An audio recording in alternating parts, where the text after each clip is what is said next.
ஹalleluya. கர்த்தருடைய பரிசுத்த ஸ்தோத்திரம் மகிமை உண்டாதாக. இந்த பரிசுத்த ஸ்தோத்திரம் வார்த்தைகளுக்காக ஸ்தோத்திரம். நான் தேவ நாமே நம்மளுடைய தேவசனையை அழைத்து வந்து கர்த்தரை துதிக்க போற்று மகிமைப்படுத்த ஆராதனை செய்ய கர்த்தர் நாம் கிருபை இறக்கம் பாருங்க. கர்த்தர் ஸ்தோத்திரம். கர்த்தர் வாழ்க்கையில் ஏராளமான நன்மை செய்திருக்கிறார். அதெல்லாம் தேவனுடைய நன்றி செலுத்த கடமைப்பட்டிருக்கிறோம். அந்த பிரகாரம் நாட்களும் தேவசனையாகவும் தேவன் தொடர்ந்து கொண்டு கர்த்தர் ஆராதிக்க நன்றி செலுத்த கர்த்தர் நாம் கிருபை இறக்கம் பாருங்க. கர்த்தர் ஸ்தோத்திரம். உங்களை சேர்ந்து கர்த்தர் அடியானுக்கு இந்த வாக்கியத்தை கொடுத்த கிருபைக்காக கர்த்தர் நன்றி செலுத்துகிறேன். கர்த்தர் ஸ்தோத்திரம். ஹalleluya. தேவனுடைய வசனம் ஸ்தோத்திரம் மகிமை உண்டாதாக. இப்போ கையில் வேதாந்தத்திலிருந்து ஒரு சில வசனத்தை கர்த்தர் கொடுக்கிறார். ஆவிக்கிற மன்னாவை நாம் புசித்து ஆவிக்குள்ளாக பலப்படுவமாக. அருமையான சங்கீதக்காரன் எழுதின சங்கீத புஸ்தகம் 121 சங்கீதம் 7ஆம் வசனத்தை ஒரு சத்தமா வாசிக்கலாம். சங்கீதம் 121:7. கர்த்தர் உன்னை எல்லா தீங்குக்கும் விலக்கி காப்பார். கர்த்தர் உன்னை எல்லா தீங்குக்கும் விலக்கி காப்பார். அவர் உன் ஆத்துமாவை காப்பார். அவர் ஆத்துமாவை காப்பார். ஆமென். ஹalleluya. கர்த்தருடைய ஸ்தோத்திரம் மகிமை உண்டாதாக. சங்கீதக்காரன் அருமையான ஒரு வார்த்தையை இங்கே கர்த்தர் ஆவிக்கிற பரிசுத்த மூலமாக எழுதி கொடுத்திருக்கிறார். கர்த்தர் உன்னை எல்லா தீங்குக்கும் விலக்கி காப்பார். அவர் ஆத்துமாவை காப்பார். ஆமென். ஹalleluya.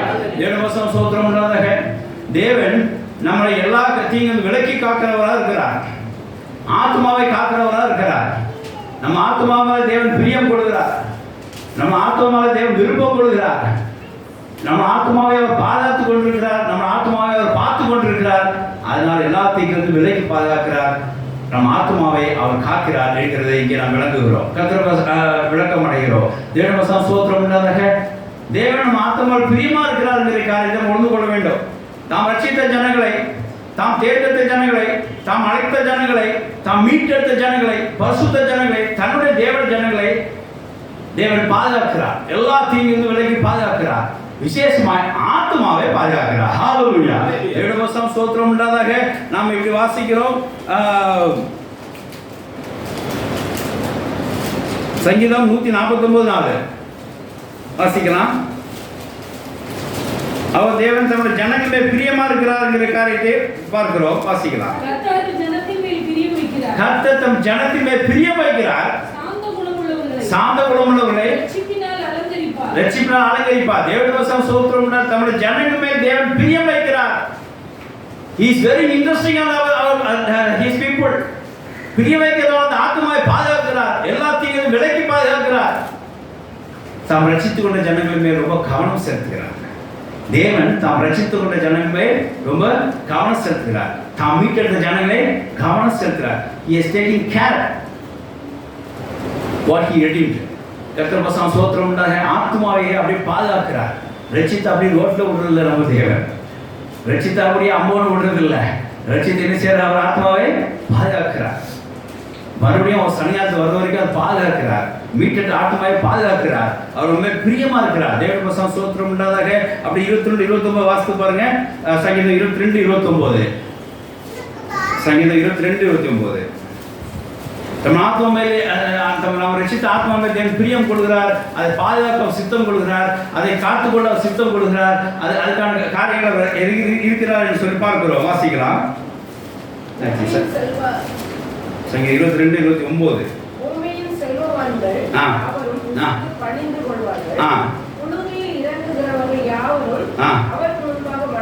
வணங்குவார்கள். தேவனுடைய ஸ்தோத்திரம் உண்டாதாக. மனுஷன் ஆத்மா காக்க முடியாது. தாம் மீட்டெடுத்த ஆத்மா இயேசுதான் தேவன் தான் பாதுகாப்பார். மனுஷன் செய்ய முடியாது, பாதுகாக்க முடியாது. நீங்க எல்லாரும் ஆத்மா பாதுகாக்க என்னோடமோ செய்து கொண்டிருக்கிறார். ஆனா தேவ சத்தியம் வசனம் என்ன சொல்லுது? தாம் மீட்டெடுத்த ஆத்மா அப்படியே தம்முடைய ஜனங்களே பிரிய வைத்து தேவன் தான் பாதுகாக்கிறார். எல்லா தீங்கிலிருந்து விலகி அவர் தான் பாதுகாக்கிறார். தேவன் தான் பாதுகாக்கிறார். ஆத்மாவை பாதுகாக்கிறார். கர்த்தர் உன்னை எல்லா தீங்கிலிருந்து விலகி காப்பார். உன் ஆத்மாவை பாதுகாப்பார். அப்போ பாருங்க, செல்வங்கள் வச்சு எல்லாரும் தேவன் வந்து பணிவார்கள். ஆனா யார் ஆத்மாவை செய்ய முடியாது? பாதுகாக்க முடியாது. இங்க ஒரு மதிகன்னு வந்து சொல்லிட்டு இருக்கான். ஆத்மா பாதுகாக்க என்ன செய்யணும் தெரியுமா? தேவன் தான் பாதுகாக்கிற அறிவு இல்லாமல் இருக்கிறான். தேவன் தான் ஆத்மா பார்த்து கொண்டிருக்கிற அறிவின் சிந்தனை இல்லாமல் இருக்கிறான். லூக்கா 12:19 வாசித்து பாருங்க. அவன் என்ன நினைச்சிட்டு இருக்கிறான்? தேவன் தன் ஆத்மா பாதுகாக்கிற எண்ணமே அவனுக்கு கிடையாது. அவன் பாதுகாக்கிறதுக்கு அவன் எடுத்துக்கொண்ட பொருள் என்ன, அவன் பாதுகாட்டுக்காக எடுத்துக்கொண்ட ஆயுதம் என்ன, அவன் பாதுகாட்டுக்காக எடுத்துக்கொண்ட அந்த அதாவது அவனுடைய செக்யூரிட்டி ஃபீச்சர்ஸ் என்ன பாருங்க. வாசிக்கலாம்.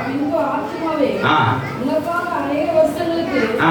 அநேக பொருள்களை சேர்த்து வைக்கப்பட்டிருக்கிறது. பாருங்க, ஆத்மா பாதுகாப்பு என்ன பண்ணிட்டு இருக்கிறான்? பொருள் சேர்த்து வச்சுட்டு இருக்கிறான். முதல் வருஷம் என்ன வாசம்? பொருளெல்லாம் கொண்டு வந்து எங்கோட்டு கொடுப்பாங்களா? வந்து பணிவார்கள். ஓ ஆத்மா நீ பாதுகாக்க முடியாது, you are not guarantee for your Saul அப்படின்னு தேவவாசனம் எழுதியிருக்கு. இவள் என்ன பண்றாரு? எல்லா பெண்ணையும் அசட்டா வாங்கி வச்சு ஆத்மா பாதுகாக்கிறாராம். ஆமா, அது வாசிங்க. பல ஜென்மங்களுக்கு அவர் சொல்ற பல ஜெனரேஷன். அதனால அடுத்து வாசிங்க. ஆத்மா எத்தனை நாளைக்கு பாதுகாக்கிறான்? வாசிக்கல. அநேக வருஷங்களுக்கு எப்படி பாருங்க, அநேக வருஷங்களுக்கு ஆத்மா பாதுகாக்க முடியாது. அநேக பொருள்கள் சேர்த்து வைக்கப்பட்டிருக்குது. இளைப்பாரி புசித்து குடித்து பூரிப்பா இருந்து ஆத்மாவோட சொல்லுவேன். சொல்லதாயா முடியும்? உனக்கு இவ்வளவு சேர்த்து வச்சிருக்கேன், இவ்வளவு அசெட் இருக்கு, அங்க 2 வீடு இங்க வீடு, பேங்க்ல அக்கௌண்ட், என்ன பண்ண முடியும்? ஆத்மா பாதுகாக்கிற தேவன் அல்லவா? பேங்க் அக்கௌண்டா, பணமா, செல்வமா ஒண்ணும் கிடையாது. ஆத்மா யாரால் பாதுகாக்கப்பட்டிருக்கு? All the soul has been preserved by our Almighty God. Hallelujah. கர்த்தரால் ஆத்மா பாதுகாக்கப்பட்டிருக்கு. தேவஜனம் நன்கு உணர வேண்டும். உங்க கர்த்தர் உங்களை எல்லாத்தையும் விலை காப்பார், உங்க ஆத்மாவையும் காப்பார். நீ ஆத்மா பாதுகாக்க ஒன்றும் செய்ய வேண்டாம், ஒன்றும் யோசிக்க வேண்டாம். எல்லாம் கர்த்தர் இருக்குது. அவர் தான் உங்களை பாதுகாக்கிறார், அவர் தான் காக்க வேண்டும். நம்ம பாதுகாக்கணும். ஆத்மா பாதுகாக்க என்ன செஞ்சுட்டு இருக்கிறோம்? இந்த மாதிரி பணத்தை தான் சேர்த்துட்டு இருக்கிறோம். வாசிக்கணும், வாசம் முடிக்கலாம். தன்னை சிந்தித்து கொண்டிருந்தான் தேவனோ அவனை நோக்கி அந்த மதிகேடனே, இன்னைக்கு ராத்திரி உன் ஆத்மாவை நீ பாதுகாக்கியா? ஒரு நைட்டு நீ பாதுகாத்துக்குவார். ஆத்மாவை இந்த நைட் பாதுகாத்துவாங்க, ராத்திரி எடுத்துக்கொள்ளப்படும் அப்படின்றார். நீ சேர்த்த யாருடையாகவும் என்கிறார். தேவபசம் சோத்திரம் இல்லாத. அதனால நீங்க ஆத்மா பாதுகாக்கிறது தேவனிடத்திலே ஒப்படைச்சிருங்க. ஹல்லேலூயா. வசனம் நமக்கு அதான் சொல்லுது. தேவவசனம் என்ன சொல்லுதோ அப்பதான் நான் செய்யணும். உங்க ஆத்மா யார்தான் பாதுகாக்கிறார்? தேவன் தான் பாதுகாக்கிறார். கர்த்தர் சோத்திரம் இல்லாத. ஆகையினாலே நம்முடைய காரியம் குறித்து பயப்பட வேண்டாம். பிள்ளைகள் தூரத்தில் இருக்கலாம், பிள்ளைகளை அருகாமையில் இருக்கலாம், சொந்தக்காரன் தூரத்தில் இருக்கலாம், நம்ம ரத்த பந்தங்கள் வெளியே சூழ்நிலை இருக்கலாம். இவங்கெல்லாம் எப்படி பாதுகாக்கப்படுவாங்கன்னு நினைக்க? எல்லா ஆத்மா கர்த்தர் தான் பாதுகாக்கிறார். ஹல்லேலூயா.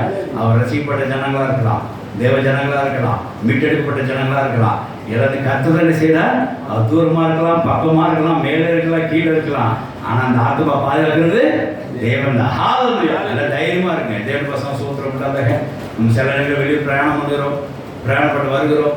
எல்லாமே கர்த்தர் ஆத்மா பாரத்து கொள்வார். ஒரு தீங்குக்கு போகாம பார்த்து கொள்வார். அப்படி தீங்கு வந்தாலும் அது பார்த்து கொள்வார். அப்படின்னு வசன பிராணம் என்ன செய்யணும்? ஸ்ட்ராங்கா இருக்கணும். சங்கீதக்காரன் அருமையாக இருக்காங்க. அவர் அந்த வசனம் வருஷத்தெல்லாம் தெரியும். பகலில் சூரியன் என்னை சேதப்படுத்தாரு, இரவு சந்திரன் என்னை சேதப்படுத்தாரு, கோப்பிலி மரத்திலும் என்னோட இருப்பா. ஏன்னா அதே வசனம் அதிலே பார்த்தீங்கன்னா 5ஆம் வசனம் இருக்கும் பாருங்க. 121 5 வாசிங்க. கர்த்தர் தான் உன்னை காக்கிறாரு. ஏன்னா கோப்பிலி மரத்தையும் பாதுகாக்கிறார். இப்படி ஆத்மாவை தேவன் செக்யூர் பண்ணுகிறார். God is preserving the soul. எல்லா இடத்துலையும் கர்த்தர் அந்த ஆத்மா பாதுகாக்கிறார். ஏன்னா அந்த ஆத்மாவை பிரியப்படுகிறார். வெளியேறப்பட்ட ஆத்மா என்று சொல்லி அவர் தேவன் அவர் நம்ம மேலே ஒரு கரிசனை வைத்திருக்கிறார், ஒரு கருணை வைத்திருக்கிறார். இயேசு கேட்டார், மனுஷன் உலகம் போதும் ஆதாரப்பட்டு என்ன? உன் ஜீவன் நஷ்டப்படுத்தினால் என்ன பிரயோஜனம்? ஆத்மா தேவன் ஒப்படை. ஹல்லேலூயா. அந்த ஜீவனை ஆண்டதை ஆத்மாவை ஆண்டு ஒப்படை. அவர் நித்திய ஜீவன் அழைத்து போவார் அந்த ஆத்மாவை. ஹல்லேலூயா. தேவபசம் சோத்திரம் உண்டாக. நீ சரீர பாதுகாப்புக்கு என்னவோ செய்யும், ஆவிகள் பாதுகாப்புக்கு இயேசு அழைத்து கொண்டுட்டார். ஆத்மா பாதுகாப்புக்கு என்ன செஞ்சு கொண்டிருக்கிறோம்? தேவனை நாடி இருக்க வேண்டும். கர்த்தர் சோத்திரம் உண்டாக. சரீரம் நம்மளை பொறுத்த வரைக்கும் ஆவி சரீரம் ஆத்மா முழுவதும் பாதுகாக்க வேண்டும். தேவன் அப்படிதான் பாதுகாத்து வருகிறார். ஆனால் சில சரீரம் மாத்தமே பாதுகாக்கிறதுக்கு டெய்லி குளிச்சு எல்லாம் ரெடி பண்ணுறாங்க. ஆத்மாவை காற்றுல பறக்க விட்டுறாங்க. அது தேவனுக்குள்ளாக இருக்க வேண்டும். அதுதான் முக்கியம். தேவனுக்குள்ளாக இருக்கிற ஆத்மா தான் என்ன செய்யணும்? பாதுகாக்கப்படும். தேவனுக்கு சோத்திரம் இல்லாத. இந்த வசனம் நினைத்திருக்கும் போது ஒரு தேவனுடைய கட்டளை உங்கள் மனதில் இருக்கும்போது அது உங்களுக்கு அந்த பாதுகாப்பு உங்களுக்கு உண்டாகும். கர்த்தர் சோத்திரம் உண்டாக. ஆகையினால மனுஷன் தன் ஆத்மா பார்க்க என்னோட வழியை முயற்சி கொண்டிருக்கிறான். அது இயலாது, அது முடியாது, அது இம்பாசிபிள். ஆனால் தேவன் மாத்திரமே நம் ஆத்மாவை காக்க வல்லவர். ஹல்லேலூயா. அவர் மட்டும் அந்த ஆத்மாவை நம்மளை பாதுகாத்து கொண்டு வருகிறார். தொடர்ந்து நம்ம ஆத்மாவை பாதுகாப்பாங்க. தேவனுக்கு ஸ்தோத்திரம் உண்டாதாக. ஆகையினாலே நம்முடைய ஆத்மாவை பாதுகாக்கிறது தேவன் என்று சொல்லி நாம் தொடர்ந்து உற்சாகமாக காணப்பட வேண்டும், கழிவுற வேண்டும், கர்த்தருக்கு மகிழ்ந்து கழிவுற வேண்டும். தேவனுக்கு ஸ்தோத்திரம் உண்டாதாக. இங்கே இந்த வசனத்தை வியாக்கியானமாக நம்ம பார்ப்போம். எப்படின்னா முதல் பகுதியை நம்ம பார்க்குறோம். எப்படின்னா கர்த்தர் உன்னை எல்லா தீங்கிலிருந்தும் விலக்கி காப்பார். ரெண்டாவது ஆத்மாவை காப்பார் என்று சொல்லி ரெண்டு பகுதியாக பார்க்கிறோம். இந்த ரெண்டு ஒன்றா ஒரு ஆவிக்குற விளக்கம் இருக்கு. பார்க்கறதுக்கு ஒன்று போல இருக்கும், ஆனால் ஆவிக்குற விளக்கம் இருக்கு. ரெண்டு ஒன்று தான், ஆனால் ஒரு கேட்டகரியில் இருக்கு. எப்படின்னா கர்த்தர் உன்னை எல்லா தீங்கும் விலக்கி பாதுகாப்பார் என்று சொன்னால் அதுக்கு அர்த்தம் என்ன அப்படின்னா பேக்கெண்டில் அவரோட அர்த்தம் என்ன அப்படின்னா உனக்கு வர்ற எல்லா தீங்குலேருந்து அவர் என்ன செய்வார்?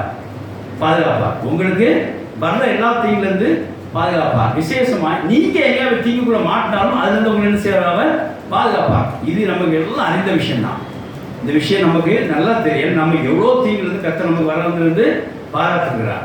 ஆனால் நமக்கு இந்த விஷயம் ரொம்ப தெளிவாக தெரியும். இதுக்கு ஒரு பிரசங்கம் இப்போதைக்கு உங்களுக்கு வேண்டாம்னு நினைக்கிறேன். அதனால கர்த்தர் நம்ம வரவிருந்த ஆபத்திலிருந்து வரவிருந்த தீங்குலேருந்து நம்மளை பாதுகாத்தாருங்கிறது நம்ம அநேக சாட்சி சொல்லியிருக்கிறோம். அதே மாதிரி நாமும் சிலருக்கு தெரியாமல் ஒரு தீங்கை தொடும்போது அந்த தீங்கு நம்மளை தீண்டாபடிக்கும் நம்ம என்ன செஞ்சு தீண்டாபடி கர்த்தர் பாதுகாத்துக்கிறதையும் சாட்சி சொல்லியிருக்கிறோம். உதாரணமாக நான் வேகமாக சொல்லி முடிச்சிடுறேன்.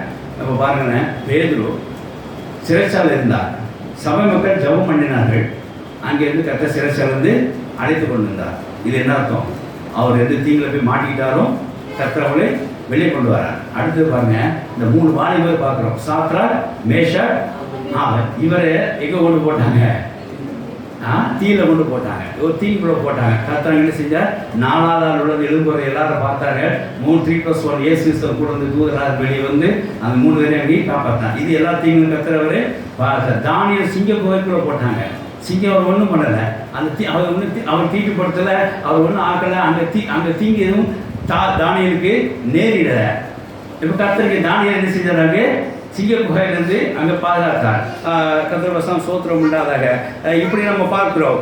தானியல், சாத்ராக் பார்த்து இந்த மாதிரி தேவன் என்ன செய்கிறார் என்று சொன்னால், நீங்கள் போய் தீங்களை மாட்டிக்கொண்டாலும் தீங்கு உங்களை அணி வந்தாலும் கர்த்தர் உங்களை செய்கிறார்? பாதுகாக்கிறார். ஹல்லேலூயா. இந்த வியாக்கியானம் தான் முதல் வசனத்துக்குரிய விளக்கமாகும். கர்த்தர் உங்களை எல்லா தீங்கிலிருந்தும் விலக்கி பாதுகாக்கிற அர்த்தம் என்ன அப்படின்னா, அவர் இந்த வசனத்தை அவர் ஏன் அடிப்படையாக சொல்ல வந்தால் தெரியுமா? தாவீது சவுல்ட்டு விலகி பாதுகாக்கிறார். சவுல பக்கத்தில் போனாலும் ஈட்டை கொண்டு எழுதிவார், கொலை பண்ணிடுவார் அப்படின்றார். அப்போது அவருக்கு ரொம்ப ஒரு தைரியம்னா இந்த ஆத்மாவை கர்த்தர் தான் தேர்ந்தெடுத்தார். நான் ஆட்டுக்குட்டி தான் மேய்ச்சிட்டு இருந்தேன். அவர் தான் கூப்பிட்டு ராஜாவாக்குன்னு என்ன சொன்னார். ஆனால் ஏற்கனவே ஒரு ராஜா வெளியே போக மாட்டான். அவன் போகிற வரைக்கும் என்ன செய்யணும்?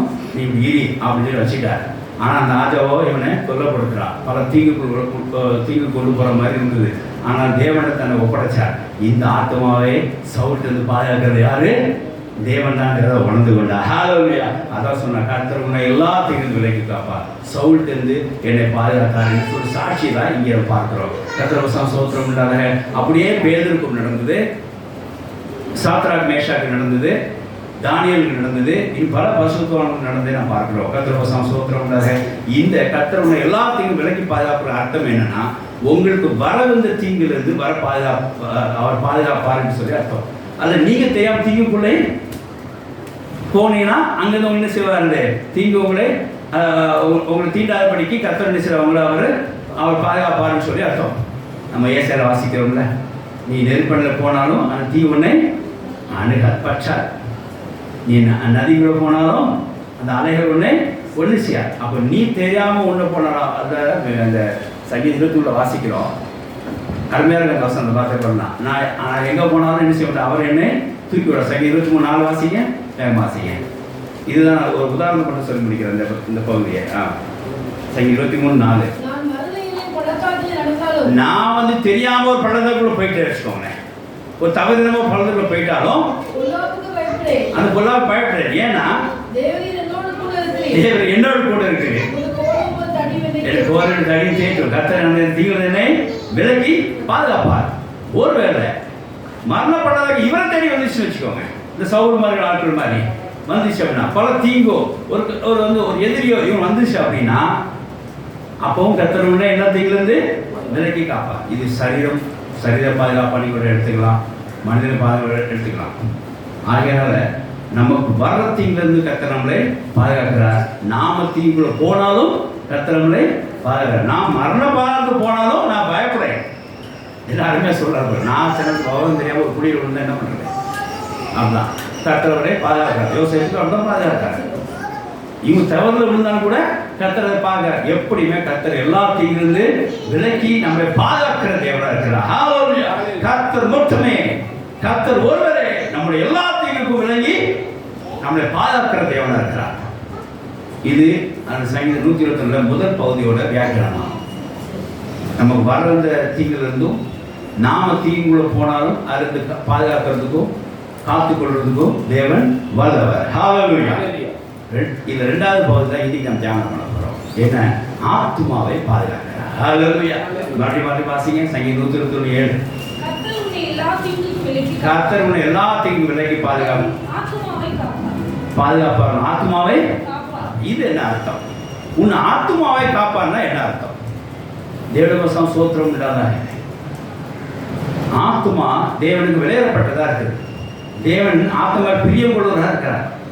அப்ப இந்த ஆத்மாவை எந்த தீங்குக்குள் போகக்கூடாதுன்னு சொல்லி பாதுகாக்கிறார். ஹல்லேலூயா. ஃபர்ஸ்ட் பார்த்தது எந்த தீங்கு வந்தா, ஒரு எதிரி வந்தா அவனுக்கு கர்த்தர் நம்மளே பாதுகாக்கிறார். ரெண்டாவது நீ தெரியாம போய் எங்க தீங்குள்ள மாட்டிட்டேன்னா அப்போ உங்களை பாதுகாக்கிறார். இது முதல் பகுதியை பார்த்தோம். ரெண்டாவது பகுதி எப்படி அப்படின்னா, நீங்க எந்த தீங்குக்குமே போகாம உங்க ஆத்மாவை என்ன செய்யறாரு? பாதுகாக்கிறார். தேவனுக்கு சோத்திரம்ன்றாங்க. இதில் ஒரு 3 உதாரணம் பார்க்குறோம். இது என்னையா எங்கள் ஆத்மா பாதுகாக்கிற என்னென்னா, இந்த 3 வருஷம் வேகமாக வாசிக்கிறோம். அது உள்ள அர்த்தத்தை நீங்கள் புரிஞ்சுக்கிட்டீங்கன்னா உங்களுக்கு புரியும். கர்த்தர் நம்ம எந்த தீங்குகளும் போகக்கூடாதுன்னு சொல்லி சில சர்க்கம்டன்ஸை கிளீனஸ் பண்ணுறார். நம்ம சுற்றுச்சூழ்நிலையை அவர் கிளீன் பண்ணுறார். ஏன் தெரியுமா? நம்ம ஆத்மாவை காக்கிறது, நம்ம சூழ்நிலையை, நம்மளோட சர்க்கம்டன்ஸ், நம்ம சுற்றுச்சூழலை நமக்கு சாதமாக்கி தர முடியாது. இந்த ஆத்மா பாதுகாக்க முடியாது.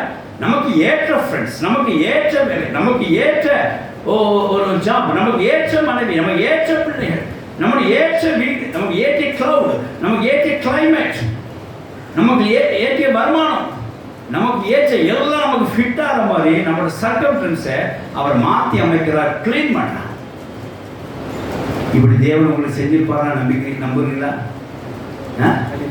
உங்களுக்காக ஒரு பெரிய சரௌண்டிங்ஸ் அவர் என்ன செய்றார்? He is cleaning. உங்களுக்காக ஒரு சரௌண்டிங்ஸ் அவர் உண்டு பண்றார். உங்களுக்காக ஒரு சரௌண்டிங்ஸ் அவர் என்ன செய்யறார்? அவர் உண்டாக்க பண்றார். உங்களுக்கு ஒரு சரௌண்டிங் அவர் என்ன செய்யறார்? சேஞ்ச் பண்றார். எதுக்காக? உன் ஆத்மா அவருக்கு பிடித்து, நம்ம ஆத்மா அவருக்கு தேவை. அதுக்காக நமக்கு வேண்டிய வசதியை அவர் செய்து கொடுக்கிறார். பாருங்க, இதெல்லாம் உண்டா அப்படியான ஒரு சிம்பிளா 3 உதாரணம் பாருங்க. இதெல்லாம் நம்ம படிச்ச காரியம் தான். ஆவியாளர் சொல்லும் போது எல்லாம் புரியும்.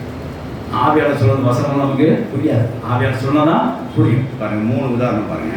ஒரு ஆத்மா கர்த்தர் என்ன செய்யறாரு பாருங்க. சர்க்கம்டன்ஸை கிளீன் பண்றார். ஒரு ஆத்மா சர்க்கம்டன்ஸை உண்டாக்குறார். ஒரு ஆத்மா பார்க்க சர்க்கம்டன்ஸை சேஞ்ச் பண்றார். இப்படி ஒரு ஆத்மா பாதுகாக்க செய்கிறார். நான் முதல்ல சொன்னது, எதிரிகளை தேடி வந்து தாக்குனா அந்த தீங்கு விலகி கர்த்தர் பாதுகாக்கிறார். நீனா போய் எதிரிட்ட மாட்டிட்டேன்னா அவர் உங்களை விலகி பாதுகாக்கிறார். இது என்னன்னா, அந்த எதிரி பக்கமே போக முடியாது, அந்த எதிரி உன் பக்கமும் வர முடியாது. உனக்கு நல்ல சூழ்நிலை உனக்கு என்ன செய்வார்? ஒரு லைஃப் பேட்டர்னை, ஒரு லைஃப் சைக்கிளை கர்த்தர் அமைச்சு கொடுக்குறார். எதுக்கு அப்படின்னா, he is preserving your soul. Hallelujah. உங்க ஆத்மாவை பாதுகாக்க முடியாது அப்படி செய்யறார். ஆமென். ஹல்லேலூயா. வாசிக்கலாம். முதல்ல எல்லாம் தெரிஞ்ச வசனம் தான். திருப்பி நம்ம ரிவ்யூ பண்ணும்போது உங்களுக்கு அது அர்த்தம் புரியும். ஆதியாகமம் 6ஆம் அதிகாரம் 7-8 வாசம். ஆதியாகமம் 6ஆம் அதிகாரம் 7-8. ஒரு நிதானம் வேகமா வாசிங்க. வாசிக்கும் போது தொந்தரப்படக்கூடாது. வைக்காமல் மனுஷன் முதற்கொண்டு மிருகங்கள், ஊரு பிராணிகள், ஆகாயத்து பறவைகள் பரியந்தமும் உண்டாயிருக்கிறவைகளை நித்திரகம் பண்ணுவேன். நான் அவர்களை உண்டாக்கினது எனக்கு மனஸ்தாபமா இருக்கிறது என்றார். மனுஷர்கள் எல்லாம் தேவன் படைச்சாரு, எல்லாம் மிருகங்களை படைச்சாரு. அது எல்லாம் கர்த்தருக்கு விசனம் உண்டாயிட்டு. சரி, அவளை அழிச்சிடுவோம் அப்படின்னா எதுக்காக அழிக்கணும்? எதுக்காக அழிக்கணும்? ஒரு நல்ல சன்னதி பூமியில் அவருக்கு உண்டாக்கப்பட வேண்டும் அப்படின்னா இருக்கிறத அவர் என்ன செய்யணும், க்ளீன் பண்ணியா சுத்தமாக வாஷ் அவுட் பண்ணதான் இனி ஒரு சந்ததியாவது என்ன செய்யும், நல்ல ஒரு பசுத்த ஜீவித்துக்கிட்டு இருக்கும்.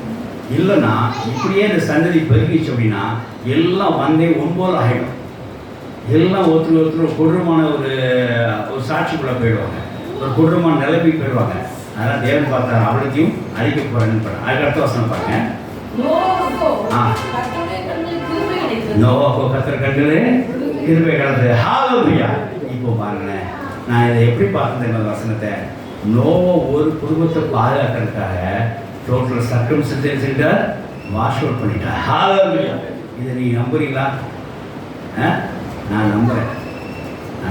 எப்படின்னா, எனக்கு ஒரு காரியத்தை கர்த்தர் எனக்கு செய்ய வச்சுட்டார் அப்படின்னா அந்த இடத்துல ஒரு பெரிய மாற்றத்தை கற்று கொண்டு வருவார்.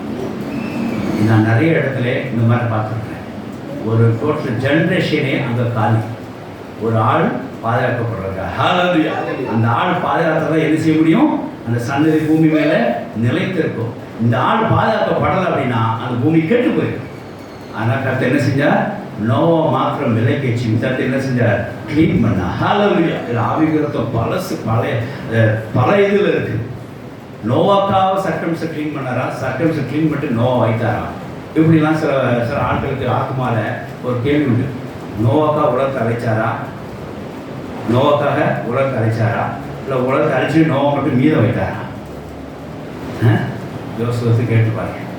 இது எப்போ உங்களுக்கு புரியும் அப்படின்னா, உங்களுக்காக கர்த்தர் ஏதோ ஒன்று மாற்றம் இருப்பாருங்க, அப்போ தான் புரியும் இந்த வசனம். ஓஹோ, நம்முடைய ஜென்ரேஷன் பாதுகாக்கப்படுறதுக்காக, நம்முடைய சன்னதி பாதுகாக்கப்படுறதுக்காக, நம்முடைய சவுலை, அதாவது நம்முடைய ஆத்மாவை பாதுகாக்கப்பட முடியாத கர்த்தர் இந்த மாற்றத்தை இந்த உலகத்துக்கு கொண்டு வந்திருக்கிறார் அப்படின்றது நீங்கள் என்ன செய்யலாம், எடுத்துக்கொள்ளலாம். கர்த்தர் வசனம் சோற்றுறாங்க. இங்கே கர்த்தர் ஒரு உலகத்தை அவர் அழிக்கிற ஒரு சூழ்நிலை இருந்தது. நோவோட ஆத்மா குடும்பமும் பாதுகாக்கப்பட்டது. ஹல்லேலூயா. பாருங்க, கர்த்தர் என்ன செய்யணும், உங்க ஆத்மாவே அவர் விலையேற பெற்றிருக்கிற இன்டெரக்டாக காட்டுறார். அவ்வளோ பேர் அழிச்சிருக்காங்க, நோவா அழிக்கலை. ஏன் அப்படின்னா அந்த ஆத்மா அவருக்கு திருப்தி, அந்த ஆத்மா மேலே ஒரு பிரியம். தேவனுடைய வசனம் சோத்திரம்னால அதனால என்ன சொன்னார், அந்த பொறுப்பை அவர்கிட்ட ஒப்படைச்சிட்டார். நான் சுற்றி அடிக்க போகிறேன், மீதி இருக்கிற ஒவ்வொரு பேர் செக்ஸில் ஜோடியை நீனா என்ன செய்கிற பாதத்துக்கோ குடும்பத்தையும் வச்சுக்கோ அப்படின்னு பேழையை கட்ட சொல்கிறேன். கத்திர சோத்திரம்ன்றாங்க. இந்த இடத்துல என்ன உண்டாயிருக்கு தெரியுமா, ஒரு தனிமை நோவாக உண்டாயிருக்கு. 150 நாள் பேசாமல் இருக்க முடியுமா? நம்மளால முடியுமா சிஸ்டர்? நம்மளால முடியுமா? ஒரு ஜனங்கிட்ட ஆட்கள் 150 நாள் பேசாமல் இருந்துருப்பீங்க. 150 நாள் சிஸ்டர்லாம் தலைவெடுத்து போயிடும். மதியம் சாப்பாடு உள்ளாருங்க 2 பேர்ட்ட பேசினாதான் அங்கே இறங்கும். நோவா ஒரு தனிமையை சந்திச்சா. ஏன் சந்திச்சா? கர்த்தர் எதுக்கான தனிமையை கொடுக்கணும்? அவரோட பேச்சு துணையை குடும்பமும் ஆடு மாடு புறா இவங்களோட பேசிக்கிட்டு இருக்கணும். ஏன் சில நேரத்தில் நம்ம குடும்பம் மட்டும் தனியாக இருக்க மாதிரி தெரியும். பயப்படாதீங்க, கர்த்தரோட பாதுகாக்க விதம் அப்படி. அந்த அவங்க ஆத்மாவை பாதுகாக்கிறார். அதனால நம்ம குடும்பம் தனியாக நிற்கும். நான் சரி யோசிக்கிறேன், நம்ம உறவுல குறைச்சிக்கிட்டே வரணும், நம்ம ஃப்ரெண்ட்ஸை குறைச்சிக்கிட்டே வரணும், நம்மளுடைய கான்டாக்டை குறைச்சிக்கிட்டே வரணும். ஐ எம் இன்டர்நெட் மை ஃப்ரெண்ட்ஸாக சுருக்கிட்டே வரணும். இப்போ நானே குடும்பம் மட்டும்தான் இருக்குமோ அப்படின்னு நினச்சேன். கர்த்தர் அந்த எபிரேயர் சொன்ன வார்த்தை, நோவோட வார்த்தை என்ன புரிஞ்சுது. நோவா தான் குடும்பத்தை ரசிக்கப்பட முடியாத விசுவாசத்திலே ஒரு வேலையை கட்டினான். ஆஹா, நான் இங்கே பிரான்ச் ஆரம்பித்த 2வது செய்தி அந்த செய்தி தான். தேவபசம் சூப்பருக்காக நாம் அங்கேருந்து தனியாக வந்திருக்கோம் சொல்லி என் குடும்பத்தை பலப்படுத்த நான் பேசினேன். கர்த்தரை என்னோட பேசின வார்த்தை தான். நான் தனியாக வந்திருக்கோன்னு நினைக்காதம்மா, யார் நினைக்காதீங்க. கர்த்தரை கொடுத்து பாதுகாக்க அப்படி செய்திருக்கிறார், நமக்கு ஒரு பேழையை கர்த்தர் உண்டாக்கியிருக்கான்னு சொல்லி பலப்படுத்த 2வது செய்தியை கர்த்தர் இங்கே இந்த பிரான்ச் ஆரம்பிச்சு கொடுத்தா. அது எனக்கு ஞாபகம் வந்துச்சு. சில நேரங்களில் இந்த தனிமையாக இருக்கிற மாதிரி தோணும், நம்ம உறவுக்காரங்களை விட்டு வந்த மாதிரி தோணும், சில ஆட்களுடைய நம்ம பிரிவினையே இருக்கிற மாதிரி தோணும். ஒன்றும் பயப்படாதீங்க. ஏன் கர்த்தர் அப்படி செஞ்சார்னா, உங்களோட சவுல் உங்கள் ஆத்மாவை பாதுகாக்க முடியாது. அவருக்கு தெரியும் இந்த உறவுக்காரனை நீங்கள் தொடர்பு வச்சிங்கன்னா நீங்கள் என்ன சேதப்படுவீங்கன்னு தெரியும். இந்த ஃப்ரெண்ட்ஸோட நீங்கள் அக்கமெண்ட் ஆகிட்டீங்கன்னா அங்கே என்ன கரப்படுவீங்கன்னு உங்களுக்கு தெரியும். இந்த ஆட்கள் கூட நீங்கள் எப்படி இருந்தீங்கன்னா உங்களுக்கு இப்போ உண்டாகும் அப்படின்னு தெரியும். அதனால் கர்த்தர் செய்கிற அவங்கள உங்கள் கண்ணுக்கு அப்பா கொண்டு போயிட்டு உங்களை தனிமைப்படுத்துறாரு அப்படின்னு சொன்னால் சந்தோஷப்படுங்க, கழி கூறுங்க. சில நேரங்களில் இப்படிதான் இருக்கும். சொந்தக்காரங்க நம்ம பிரிந்திருக்கோமா, ஃப்ரெண்ட்ஸோடு பிரிந்திருக்கோமா, பயப்படாங்க. கர்த்தர் ஆத்மா பார்த்து கொண்டு இருக்கிறார். கொடுத்து வச்சவங்க, நம்ம பாக்கியம் உள்ளவர்கள். இங்கே நோவாக்கு அப்படிதான் நடந்தது. யாரும் இல்லை. கண்டிப்பாக நோவோட சொந்தக்காரர் யாரும் இருப்பாங்கல்ல, அந்த அந்த இல்லை அப்பாவோ தாயோ தன் மனைவி வந்து இல்லை, ஏதோ ஒரு சொந்த தாத்தா பாட்டி ஏதோ ஒன்று இருந்திருப்பாங்க. அவங்க போயிட்டாங்கல்ல, இல்லை ஏதோ ஒன்று இருந்திருக்கலாம். ஆனால் குடும்பம் இருந்தது. குடும்பத்துக்கு முன்னோர்கள் இருந்தாலும் அவங்க சரியாக குறிப்பிடக்கூடாது. ஆனாலும் 8 பேர் இருந்ததாக சொல்லி தான் நம்ம ரெக்கார்டில் இருக்குது. கத்திரபசாம் சோத்திரம் உண்டாதாக அவங்களோட ஃப்ரெண்ட்ஸோ யாருமே அவங்களோட கிடையாது. ஒரு நல்ல ஒரு தனிமையை தான் அவங்க இருந்திருக்காங்க. கொஞ்ச நாள் பேழை இருந்தாங்க, அப்புறம் பூமியில் வந்தாங்க. பூமியில் வெறிச்சு பார்க்கும்போது அவங்க ரொம்ப தனிமையாக இருந்திருக்காங்க. கத்திரபசாம் சோத்திரம் உண்டாக எப்படியுமே கத்தர் அந்த இடத்துல செய்த காரியம் என்ன அப்படின்னா, அந்த ரோகம் கொடுத்த ஆத்மாவை பாதுகாத்தார். ஹல்லேலூயா. 2 சோத்திரம் உண்டாக அப்படியே உங்களே பாதுகாப்பாங்க. கத்தர் உங்களை ஆத்மாவை பாதுகாப்பாங்க. அதுக்காக சில சட்டம் க்ளீன் பண்ணுவாங்க. பயப்படாதீங்க. சில ஆட்களுடைய பிரிவினை உண்டாக்கும் இருக்கும், பயப்படாதீங்க. சில ஃப்ரெண்ட்ஸை கட் பண்ணுற மாதிரி இருக்கும், பயப்படாதீங்க. இது எல்லாம் உங்கள் ஆத்மா பாதுகாக்கிறது தான். ஆமென். ஹல்லேலூயா. 2 சோத்திரம் உண்டாக 2வது காரியம் ஆதியாகமம் 31 அதிகாரம் 11, 12 வாசிக்கலாம். சாரி, ஆதியாகமம் 19, 15, 16 வாசிக்கலாம். ஆதியாகமம் கிழக்கு வெளுக்கும்போது அந்த தூதர் லோத்தை நோக்கி, பட்டணத்திற்கு வரும் தண்டனையை நீ அழியாதபடிக்கு எழுந்து, பட்டணத்துக்கு வரும் தண்டனையை நீ அழியாதபடிக்கு உன் மனைவியையும் உன் 2 பிள்ளையும் போட்டுக்கொண்டு போ என்று சொல்லி அவனை துரிதப்படுத்தினார்கள். இங்க பாரு, இங்கதான் விஷயம். நீங்க பட்டத்தை அழிக்க போறேன். அவ்வளவு பட்டணம் முழுதும் பாவம், பட்டணம் முழுதும் பாவம். தேவனுக்கு புறமா செய்ய தீமைகள் நிறைந்தது, தேவனுக்கு புறமா செய்ய தீங்குகள் நிறைந்தது. ஆவணத்துக்கு கத்தை க்ளோஸ் பண்ண போறார், சட்டம் ஒழிக்க போறார். லோத்து மேல ஒரு கருணை கத்துல இருந்தது. அந்த ஆத்மா பாதுகாக்க வேண்டும் சொல்லி நீனும் குமாரத்திகளும் மனைவி இடிச்சிரு கிளம்பி போ அப்படின்னா, இவனும் என்ன செய்ய தெரியுமா, செஞ்ச வேலை இருக்குமா வாசிக்கலாம். He's getting delay. மனசு இல்லைங்க. சில பேருக்கு அப்படிதான், அவன் பிறந்த இடத்த விட்டு போக மனசு கிடையாது. கர்த்தர் ஆத்மா பாதுகாக்காங்க, வெளியே வா அப்படின்ற. அந்த ஊருக்கு இப்ப போகாத, அந்த ஊர்ல கால் வைக்காத. காலை வச்சா மறுபடியும் நீ என்ன செய்வ, அந்த பாவத்தில் விழுந்துருவ அப்படின்னு சொல்றாரு. காலை வைக்காத. இவனோ மனசே யோசிக்கிறான், என்ன பண்றது ஆண்டவருக்கு. நல்ல செழிப்பா இருந்த சோதம் படுற செழிப்பா இருந்தோமே, ஏதோ 4 பேர் பாவம் பண்ணி தான் போய் தொடங்கி நம்ம என்ன பண்றோம் அப்படின்னு என்ன கர்த்தருக்கு தெரியும். இந்த ஆத்மா அவங்களோட சேர விட்டு அந்த ஆத்மா என்ன செஞ்சிடும், வீண் அடிச்சு போயிடும். அந்த மருமகன் தப்பு பண்ணி கொண்டிருக்கிறான். அந்த மகளுக்கா நியமிக்கோட மருமகன் தப்பு பண்ணி கொண்டிருக்கான். நாளைக்கு வேறு விதமாக மாறிடும். இவனை இப்போவே இந்த ஆத்மா பாதுகாக்கணும்னா அந்த பட்டணத்தில் முழுவதும் அடிச்சு அவர்களுக்கு தேவன் திட்டம் கொண்டார். அவனை வாசிங்க. அவன் தாமதி கொண்டிருக்கையில் அவன் மேல் இரக்கத்தினாலே அந்த புருஷன் மனைவி கையையும் 2 குமாரத்தை கையும் பிடித்து கொண்டு பட்டணத்துக்கு வெளியே கொண்டு விட்டார். அந்த ஆத்மா பாதுகாக்கப்பட்டது. ஹல்லேலூயா. உன்னை கர்த்தர் ஆத்மாவை பாதுகாப்பார். ஹல்லேலூயா. உங்களை சுத்தி பாவக்கரைகள் இருக்கலாம், உங்களை சுத்தி பாவ மனிதர்கள் இருக்கலாம், உங்களை சுத்தி பாவத்துடைய பிளாட்ஃபார்ம் இருக்கலாம். கர்த்தர் உங்க ஆத்மா பாதுகாப்பார். ஹல்லேலூயா. 7 சோத்திரம் உண்டாக. நான் பேங்காக போது ஆயத்தம் பண்ணி கொண்டிருந்தேன். அப்போ அங்கே சில காட்சிகளை பார்த்தேன். அந்த பெரிய ஆகிட்டு வந்து ஃபோன் பண்ணி புலம்புனேன். நான் நீ போகும்போதே உன்ட்ட சொல்லணும்னு நினச்சேன், எனக்கு நேரம் இல்லை விட்டுட்டேன். அப்படி என்ன ஆச்சு அப்படின்னா, ஐயா இந்த மாதிரி இருந்துச்சு, நல்ல வேறு கஷ்டம் ஆத்மா பாதுகாத்து மாட்டாங்க. ஹல்லேலூயா. ஏன்னா அந்த ஏரியா எப்படி எல்லாருக்கும் தெரியும். ஆனால் நாம் நினச்சினாங்க போகணும். ஆனால் கர்த்தர் நம்மளை பாதுகாக்க இது நம்மளை பாதுகாக்கிறது உலகத்தாரும் தெரியும். என் ஃப்ரெண்டு ஒருத்தர் இங்கே நாங்கள் 13 பேர் இந்த ஃப்ளைட்டில் கடந்து சென்றோம். அதில் ஒருத்தர் இங்கே எல்லாம் ஒரு 11 12 பேர் 2 பேர் ரூமாக போகணும்னு சொல்லி இங்கேருந்தே அவங்க ரீஜன் மேனேஜருக்கு ஃபோன் பண்ணி சொல்லி போட்டுட்டாரு. இன்னொரு என் ஃப்ரெண்டு ஒருத்தர் இருக்கான். 11 பேருமே என் ஃப்ரெண்டு தான். ஒரு ஃப்ரெண்டு மட்டும் உன் ரூமில் என்ன போட சொல்லுங்கடா, நீ நான் எனக்கு ஒரே ரூம்டா அப்படின்னா. நமக்கு என் ரூம் போடுறான். சரி அந்த மனுஷன் நான் இருந்து போடுவோம் அப்படின்னு 2 பேர் ரூம் போட்டோம். 2 பேரும் எங்கள் மேங்காங்க ஒரு ரூம் கொடுத்தாங்க.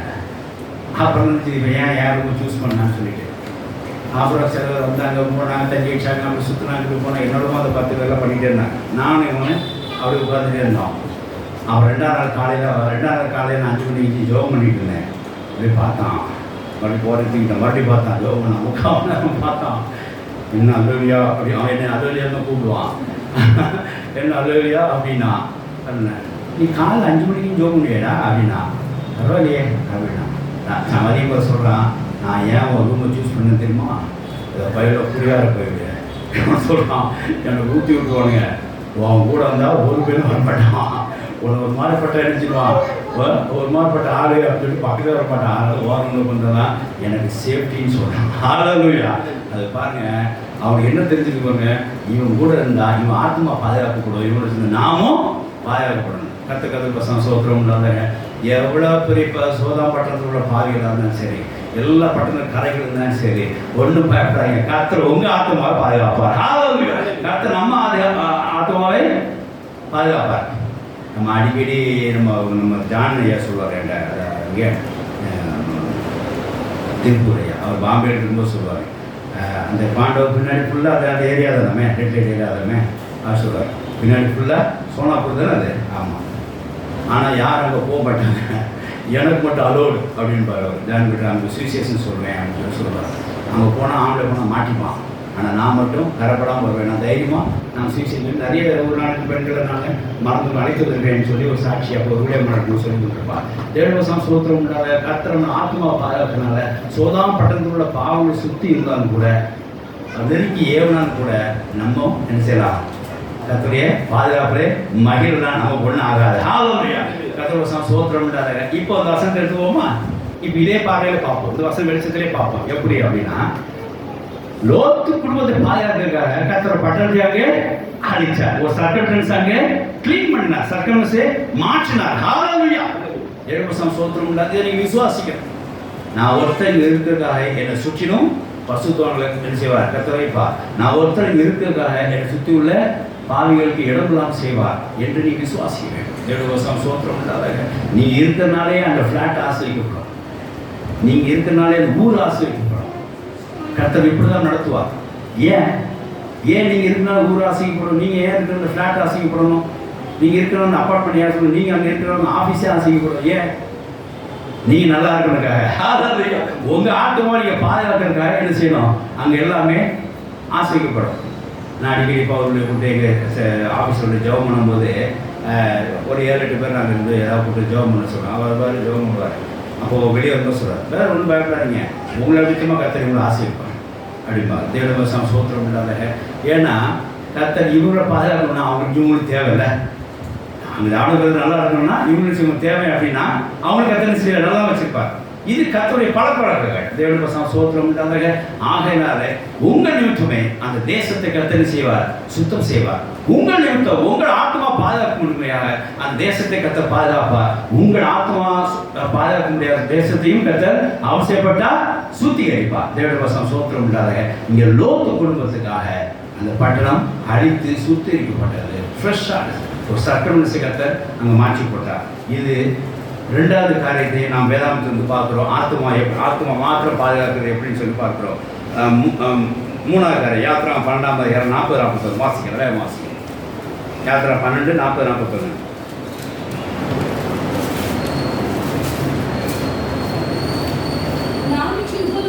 $430 வருஷம் முடிந்த அன்றைய தினமே கர்த்தருடைய சேனைகள் எல்லாம் எகிப்து தேசத்திலிருந்து புறப்பட்டது. அவ்வளவு நாள் அங்கே பார்வோனுக்கு அடிமைகளாக இருந்தார்கள் இஸ்ரவேல் ஜனங்கள் எகிப்து தேசத்தில். கர்த்தர் சோத்திரம் அவங்க கூப்பிடும் தேவனை கேட்ட உடனே அந்த ஆத்மா பாதுகாக்க முடியாது கர்த்தர் ஸ்டெப் எடுத்தார் மோசே மூலமாக. என்ன ஆச்சு தெரியுமா? அவன் எப்படி ஸ்டெப் எடுத்தாருன்னா அந்த ஆத்மா எப்படி பாதுகாத்து தெரியுமா?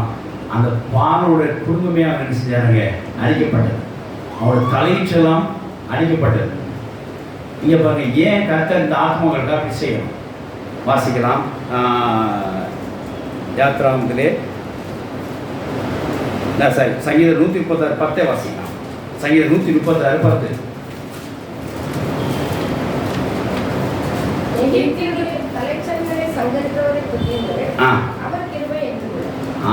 எகிப்துடைய தலை சங்கங்களை என்ன செஞ்சார், சங்கரித்தார். தலையீட்டுகள்லாம் கற்று பார்வனை தலையிட்டு நினைச்சாங்க, அழித்து போட்டார். எதுக்காக இஸ்ரவேல் ஆத்மாவை பாதுகாக்கணும், இன்னும் அடிமத்தவங்க இருக்கக்கூடாது. அப்படி கர்த்தர் தான் என்ன செஞ்சாங்க, அந்த ஆத்மா பாதுகாக்க கஷ்டப்படுத்தார். அவர் தலையீட்டெல்லாம் அடித்தார். அடுத்து பாருங்க 15 வாசிக்கலாம். அதிலே 15. பார்வோனுடைய சேனைகளையும் சிவந்த சமுத்திரத்தை சமுத்திரத்தில் கவிழ்த்து போட்டவரை பாரம் சிவந்து கவிழ்த்து போட்டவரை துதியுங்கள், அவர் கிருபை ஏற்றுக்கொண்டது. ஹalleluya. பாரம் சிவனின் காலி பாருங்க. இது எங்க உண்டாச்சு? அங்க எல்லா தலையீட்டுகளும் கத்துறாங்க, கொண்டு போட்ட கூட அங்கே அறிவு இல்லை. சுத்தமாக அங்கே என்ன பண்ணிட்டாரு? சீரோ பண்ணிட்டார். எங்க? சிவந்த சமுத்திரத்தில். இப்படிதான் ஒரு ஆத்மா பாதுகாக்கிற தேவன் என்னெல்லாம் பண்ணியிருக்காரு பாருங்க. நான் ஆரம்பத்தில் சொல்லிட்டேன், கர்த்தர் உன்னை எல்லாத்தையும் விலகி பாதுகாப்புறேன்னா வர்ற எதிரிலிருந்து உங்களிடம் செய்கிற விலகி காப்பார். நீங்கள் எதிரில் போனீங்கன்னா விலை காப்பார்.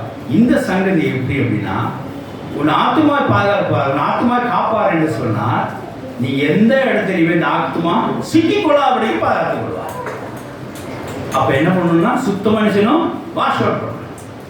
இங்க நோவா குடும்பம் மேற்கொண்டு பாவத்தில் விடக்கூடாது, நோவா குடும்பம் பாவத்தை விடக்கூடாதுக்காக அந்த உலகத்தை அழித்தார். லோத்து ஒரு ஸ்டெப்பாக சொல்கிறேன் பாருங்க. அதாவது நோவா குடும்பம் ஆத்மாக்கள் பாதுகாக்க முடியாது, உலகத்தை அழித்தார். லோத்து குடும்பம் பாதுகாக்க முடியாது, பட்டணத்தை அழித்தார். ஃபர்ஸ்ட் உலகம், இங்கே பட்டணம். பிற்பாடு பாருங்க, அந்த பெரிய ஜனங்கள் கூட்டத்தை பாதுகாக்க முடியாத கர்த்தர் அவருடைய தலையிட்டு எல்லாத்தையும் அழித்தார், ராஜாக்கள் சேனைகளையும் அழித்தார். இதெல்லாம் எதுக்காகனா இவங்க எக்காந்து கூட மாத்தமாவே இவங்க என்ன செய்யணும், டச் கூட பண்ணக்கூடாது. சுத்தமான ஒரு சர்க்கம்டன்ஸை, ஒரு சூழ்நிலையை, சமான சூழ்நிலை உண்டாக்க முடியாத கர்த்தர் செய்தார். நாலாவது பாருங்க, ஒரு குடும்பம், ஒரு குடும்பம் அங்கே ஒருத்தருக்கு மாட்டிக்கிட்டு மாற்ற குடும்பம் வெளியே வர முடியல, கர்த்தர் அவரை எச்சரித்தார், பக்கமே வரக்கூடாதுன்னு சொல்லிட்டார். வாசிக்கலாம், ஆதியாகமம் 31:11-12 எல்லாம் வாஸ்தவ வசனம் தான். திரும்பி ரிவ்யூ பண்ணிக்கிறோம். தோன்றி யாக்கோபே என்றார், இதோ இருக்கிறேன் என்றார். அப்பொழுது அவர் கண்களை ஏறெடுத்து பார், ஆடுகளோடு பொலியும் கடாக்கள் எல்லாம் கலப்பு நிறமும் புள்ளியும் வரைவுள்ளவராய் இருக்கிறது. லாபான் உனக்கு செய்கிற யாவையும் கண்டேன். லாபான் உனக்கு செய்கிற தீங்கு என்ன செஞ்சேன் நான் பார்த்தேன். நீ என்ன தீங்கு பண்ணா தெரியுமா? 1-2 வாசிங்க, வாட்ஸ்அப் நீங்க வாங்க, 1-2 வாசிங்க, அதிலே 1-2 வாசிங்க. பின்பு லாபானுடைய குமாரன் எங்கள் தகப்பனுக்கு உண்டானவைகள் யாவையும் யாக்கோபு எடுத்துக்கொண்டான் என்றும், எங்கள் தகப்பனுடைய புரியினாலே இந்த செல்வத்தை எல்லாம் அடைந்தான் என்றும் சொன்ன வார்த்தைகளை யாக்கோபு கேட்டான். லாபானின் முகத்தை யாக்கோபு பார்த்தபோது நேற்றைய முந்தைய நாள் இருந்தது போல இல்லாமல் வேறுபட்டது. ஒரு தீங்கு அவன் முகத்தில் இருந்தது, ஒரு தீமை செய்கிற மாதிரி லாபான் முகம் இருந்துச்சு. பழைய போல ஃப்ரெஷ்ஷாக இல்லாமல் வேற மாதிரி இருந்துச்சு. இதை யார் கண்டா? தேவதூர் கண்டாங்களாம். அதாவது இந்த லாபான் முகம் மாறினதே யாக்கோபு பார்த்துருக்கிறார். இவங்களுடைய சம்பாஷணையை தேவதூதரும் பார்த்துருக்கிறார். நீங்கள் நினச்சிட்டு இருக்கீங்க ஒரு இடத்துல யாராவது உங்களை கோவப்பட்டாங்கன்னா அந்த இடத்துல தேவதூரும் பார்க்குறாங்க. ஹல்லேலூயா. உங்களை யாராவது திட்டுனாங்கன்னா பயப்படாதீங்க, நீங்கள் மட்டும் அங்கே இல்லை, உங்களை வாஷ் பண்ணுற ஒரு தேவதூரும் இருக்கிறாங்க, அவங்களும் பார்க்குறாங்க, உங்களை திட்டதை பார்க்குறாங்க. புரியுதா? இங்கே பார்க்கணும். நம்ம தப்பு பண்ணல, நம்மளை ஒரு ஆள் அடிச்சுட்டாங்க, வார்த்தையை அடிச்சிட்டாங்கன்னா அந்த இடத்துல யார் பார்த்துதான் இருப்பா?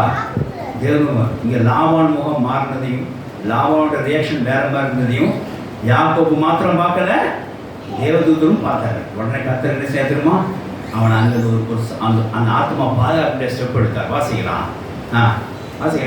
இப்போ 12 வாசிங்க. அப்பொழுது அவர் உன் கண்களை ஏறெடுத்து பார், ஆடுகளோடே பொலியும் கடாக்கள் எல்லாம் கலப்பு நிறமும் புள்ளியும் வரியும் உள்ளவைகளாய் இருக்கிறது. லாபான் உனக்கு செய்கிற யாவையும் கண்டேன். நீ தூணுக்கு அபிஷேகம் செய்து எனக்கு ஒரு பொருத்தனையை கண்ணில் பண்ணின வெற்றிலே உனக்கு தரிசனமான தேவன் நானே. இப்பொழுது நீ எழுந்து இந்த தேசத்தை விட்டு புறப்பட்டு உன் இலக்காக இருக்கிற தேசத்துக்கு என்று சொன்னார் என்றார். தேவவசனம் சோத்திரம். இப்போ உன் மனைவியை கூட்டி கிளம்பு அப்படின்னு சொல்லிட்டார். எதுக்காக சொன்னா, இனி லாபாட்டத்தை நீ சீக்கிடுவ, அவனை தீட்டுப்படுத்துவான், அவனை தீங்குபடுத்துவான், வேலைக்காரி கிளம்பு அப்படின்ட்டார். உடனே வாசிக்கலாம். அந்த குடும்பம் எத்தனை பேர் இருப்பாங்க? எங்கள் தகப்பன் வீட்டில் இனி எங்களுக்கு சுதந்திரம் உண்டோ? இனிங்க அப்பா வீட்டில் எனக்கு என்ன சுதந்திரம் உண்டு? அவரால் நாங்கள் அங்கேதான் எண்ணப்பட்டு இல்லையா? அவர் எங்களை விற்று எங்கள் பணத்தையும் வாயிலை போட்டுக் கொண்டார். ஆகையால் தேவன் எங்கள் தகப்பனிலிருந்து எடுத்த ஐஸ்வர்யம் எல்லாம் நமக்கும் நம்முடைய பிள்ளைகளுக்கும் உரியது. இப்படி இருக்க தேவன் உமக்கு சொன்னபடியெல்லாம் செய்யும் என்றார்கள். அப்பொழுது யாக்கோபு எழுந்து தன் பிள்ளைகளையும் மனைவிகளையும் ஏற்றி சம்பாதித்த மிருக ஜீவன்களாகிய மந்தைகள் அனைத்தையும் தன் பொருள்கள் எல்லாவற்றையும் எடுத்துக்கொண்டு கானான் தேசத்தில் இருக்கிற இருக்கிற தன் தகப்பனாகிய ஈசாக்கிற்கு போக புறப்பட்டான். தேவனுக்கு ஸ்தோத்திரம் உண்டாதாக. கர்த்தர் இங்கே யாக்கோபையும் மனைவி பிள்ளைகளையும் அந்த ஆத்துமாவை காக்க முடியாத திட்டம் பண்ணினார். லாபான் இருந்து அங்கிருந்து அவரை நகட்டி கொண்டு வந்துட்டார்.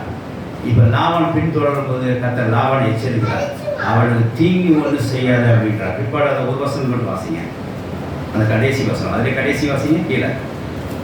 லாபானுக்கு எச்சரித்தது மட்டும். அந்த ராத்திரி தேவன் சிறிய தேசத்தானாகிய லாபானுக்கு சொப்பனத்தில் தோன்றி, நீ யாக்கோபுடைய நன்மையே என்று தீமை ஒன்றும் பேசாதபடிக்கு எச்சரிக்கையாக நன்மை என்று தீமை பேசக்கூடாதுன்னு சொல்லி எச்சரித்தார். தேவனுக்கு ஸ்தோத்திரம் உண்டாதாக. எதுக்காக? அந்த ஆத்துமா பாதுகாக்கப்பட வேண்டும்.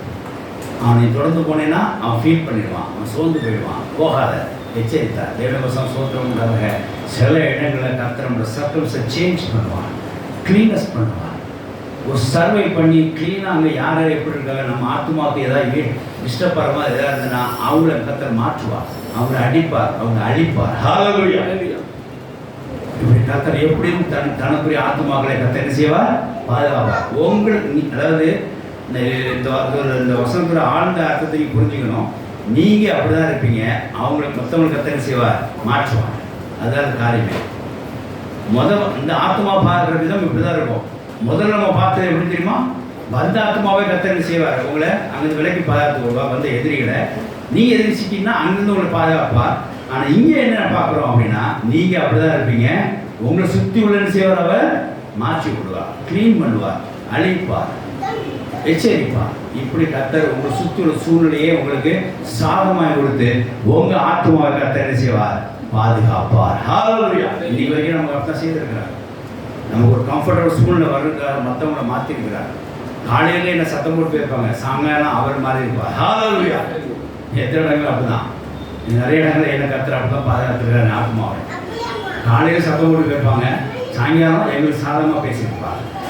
நாங்கள் இருக்கிற நாங்கள் குடியிருக்கிற இடத்துலையும் அப்படிதான் கர்த்தர் எங்களுக்கு சாதகமாக தான் செய்து கொண்டிருக்கிறார். கர்த்தர் ஸ்தோத்திரம் உண்டாதாக. ஆகையினால இந்த 4 காரியங்களை வீட்டில் இன்னும் தியானம் பண்ணிப்பாங்க.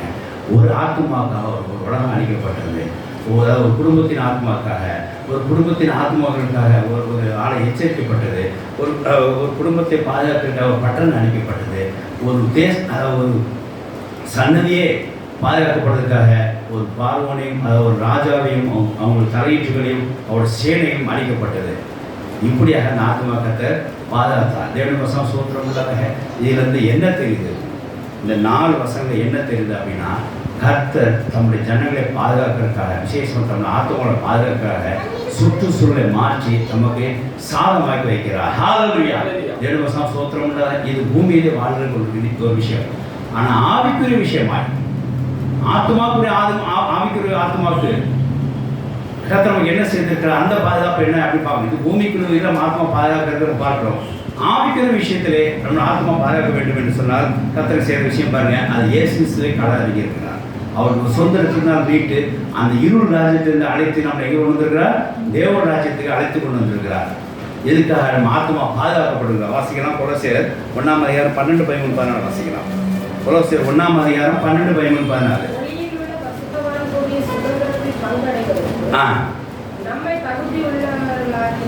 நம்மளை தகுதி உள்ளவனாக்கிறவரும் இருளின் அதிகாரத்திலிருந்து, சாத்தானின் அதிகாரத்திலிருந்து விடுதலாக்கி அந்த ஆத்மா அங்கே இருந்துச்சு, அதிலிருந்து அங்கே விடுதலையாக்கி நம்ம அன்பின் ராஜ்யத்துக்கு உட்படுத்துறவராகிய பிதாவை ஸ்தோத்திரிக்கிறோம். ஹல்லேலூயா. அடுத்த வசனம். அவர் குமாரனாகிய அவருக்குள் அவர் இரத்தத்தினாலே பாவம் மீட்பு நமக்கு உண்டாயிருக்கு. ஹல்லேலூயா. கர்த்தர் ஸ்தோத்திரம். இங்கே ஆவிக்குற ஆத்மாவை பார்க்கிறோம். உலகத்தில் வாழ்கிற ஆத்மா எப்படி பாதுகாக்கிறோம்னு சொல்லி பார்க்கிறோம். தேவன் உலகத்தில் ஆத்மாக்களை, தேவன் தமிழ் ஆத்மாக்களை உலக காரியங்கள் எப்படி பாதுகாக்கிறேன்னு சொன்னால், இப்படி எதிரியை சுத்தமாக இல்லாதவர்களுக்கு வாஷ் அவுட் பண்ணிட்டு நல்ல சர்க்கம்ஸ் உண்டாக்கி தன் ஆத்மாக்களை உலக காரியத்திலிருந்து நல்லபடியாக பாதுகாக்கிறார். அதே சமயம் ஆவிக்குரிய ஆத்மா எப்படி பாதுகாக்கிறார்? இயேசு கொண்டு அவர் திருத்தம் கழுவி சுத்திகரித்து பாவங்களுக்கு மீட்பு உண்டாகி இருளில் இருந்த நம்மை, இருள் அதிகாரத்திலிருந்த சாத்தான அடியிலிருந்து நம்மை கர்த்தர் விடுவித்து நம்ம ஆத்மாவை பாதுகாத்து எங்கே வந்திருக்கிறார்? தேவனுடைய ராஜ்யத்துக்கு அழைத்து கொண்டு வந்திருக்கார். ஒரு கவர்மெண்ட்டை கர்த்தருக்கு மாற்றி கொடுத்துருக்கார். ஆமென், ஹல்லேலூயா. இது உங்களுக்கு புரிஞ்சுதா?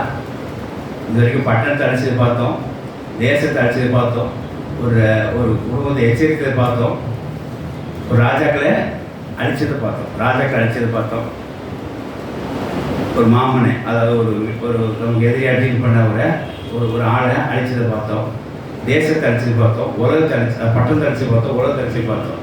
இந்த இடத்துல என்ன இருக்குது? சாத்தானுடைய கவர்மெண்ட் இருந்து என்ன சில கத்தை விடுதலை வாங்கி தேவனாட்சிக்கு கொடுத்தது. ஒரு கவர்மெண்டே கத்தலுக்கே நம்ம சிப் பண்ணி கொடுத்துருக்காரு. இந்த ஆத்மா பாதுகாக்கப்படுது. ஹல்லேலூயா. இந்த 5 காரியங்களை வீட்டில் தியானிச்சு பாருங்க. இது வந்து என்ன தெரியுது அப்படின்னா, நம்ம ஆத்மா பாதுகாக்கப்படுறதுக்காக நாம் எங்கே இருக்கணும், எதில் இருக்கணும், எப்படி இருக்கணும், எப்படி பேசணும், எப்படி நிற்கணும், எங்கே படுக்கணும், எங்கே வேலை செய்யணும், எப்படி எங்கே நம்ம குடும்பம் இருக்கணும், எங்கே நம்ம வசிக்கணும், இதெல்லாம் கர்த்தர் என்ன செய்கிறார்? தீர்மானம் பண்ணுறார். எதுக்காக? நம்ம ஆத்மா பாதுகாக்கப்படுறாங்க. ஹல்லேலூயா. கர்த்தர் நீங்க உங்க வேலையை கொடுத்துருக்காருன்னா உங்க ஆத்மா ஏற்ற வேலை தான் கர்த்தர் கொடுத்துருப்பார். அப்போ நீங்கள் பாதுகாக்கப்படுறீங்க. கர்த்தர் உங்களுக்கு ஒரு துணையை கொடுத்துருக்காருன்னா உங்க ஆத்மா ஏற்றதான் கொடுத்துருப்பீங்க. ஆத்மா ஏற்றதை கர்த்தர் கொடுத்துருப்பார். இல்லைன்னா நீங்கள் பாதுகாக்கப்பட்டிருப்பீங்க. கர்த்தர் உங்களுக்கு ஏற்ற துணையை தான் கர்த்தர் கொடுத்துருப்பார். ஏன்னா அந்த ஆத்மா பாதுகாக்கப்படுறதுக்காக 2 பேரும் பாதுகாக்கப்படணும். கர்த்தர் உங்களுக்கு ஒரு சபையை கொடுத்துருக்காருன்னா உங்க ஆத்மா பாதுகாக்கப்படுறதுக்காக. கர்த்தர் உங்களுக்கு ஒரு கார் வசதி வீடு கொடுத்துருக்காருன்னா உங்க ஆத்மா பாதுகாக்கப்படுறதுக்காக. கர்த்தர் உங்களுக்கு ஒரு தேசத்தை அழைச்சி வந்திருக்காரு, உங்க ஆத்மா பாதுகாக்கப்படுறதுக்காக. அந்த ஊர்ல இருந்து என்ன அழைச்சி இங்கே கொண்டு வச்சிருக்காரு, உங்க ஆத்மா பாதுகாக்கப்படுறதுக்காக. இது எல்லாம் ஆத்மா பாதுகாக்கப்படுறதுக்காக கர்த்தர் செய்கிறார். இந்த 5 எக்ஸாம்பிள் நீங்கள் வீட்டில் படிச்சுப்பாங்க. எதுக்காக இந்த ஆத்மா பாதுகாக்க இவ்வளவான கர்த்தர் போராடணும் என்று சொன்னால், நம்ம ஆத்மா பாதுகாக்கிறது இதெல்லாம் டிஸ்டர்பர்ஸாக இருக்கும், இதெல்லாம் இடையூறுபடுறாங்க, ஒரு இன்ட்ரப்டாக இருக்கும். ஆனால் கர்த்தர் செய்த காரியத்தினாலே என்ன உண்டாரு? இப்போ உங்கள் ஆத்மா என்ன இருக்கும்? கர்த்தருக்குள்ளாக சுகித்து இருக்கும். அதுக்காக கர்த்தர் செய்கிறார். தேவனுடைய பசங்க சோத்திரம் உண்டாக. இப்போ நம்ம இன்னும் விளக்க ஒரே ஒரு காரியத்தை பார்ப்போம். சங்கீதம் 1ஆம் அதிகாரம் 1-2 வாசிக்கலாம். சங்கீதம் 1ஆம் அதிகாரம் 1-2.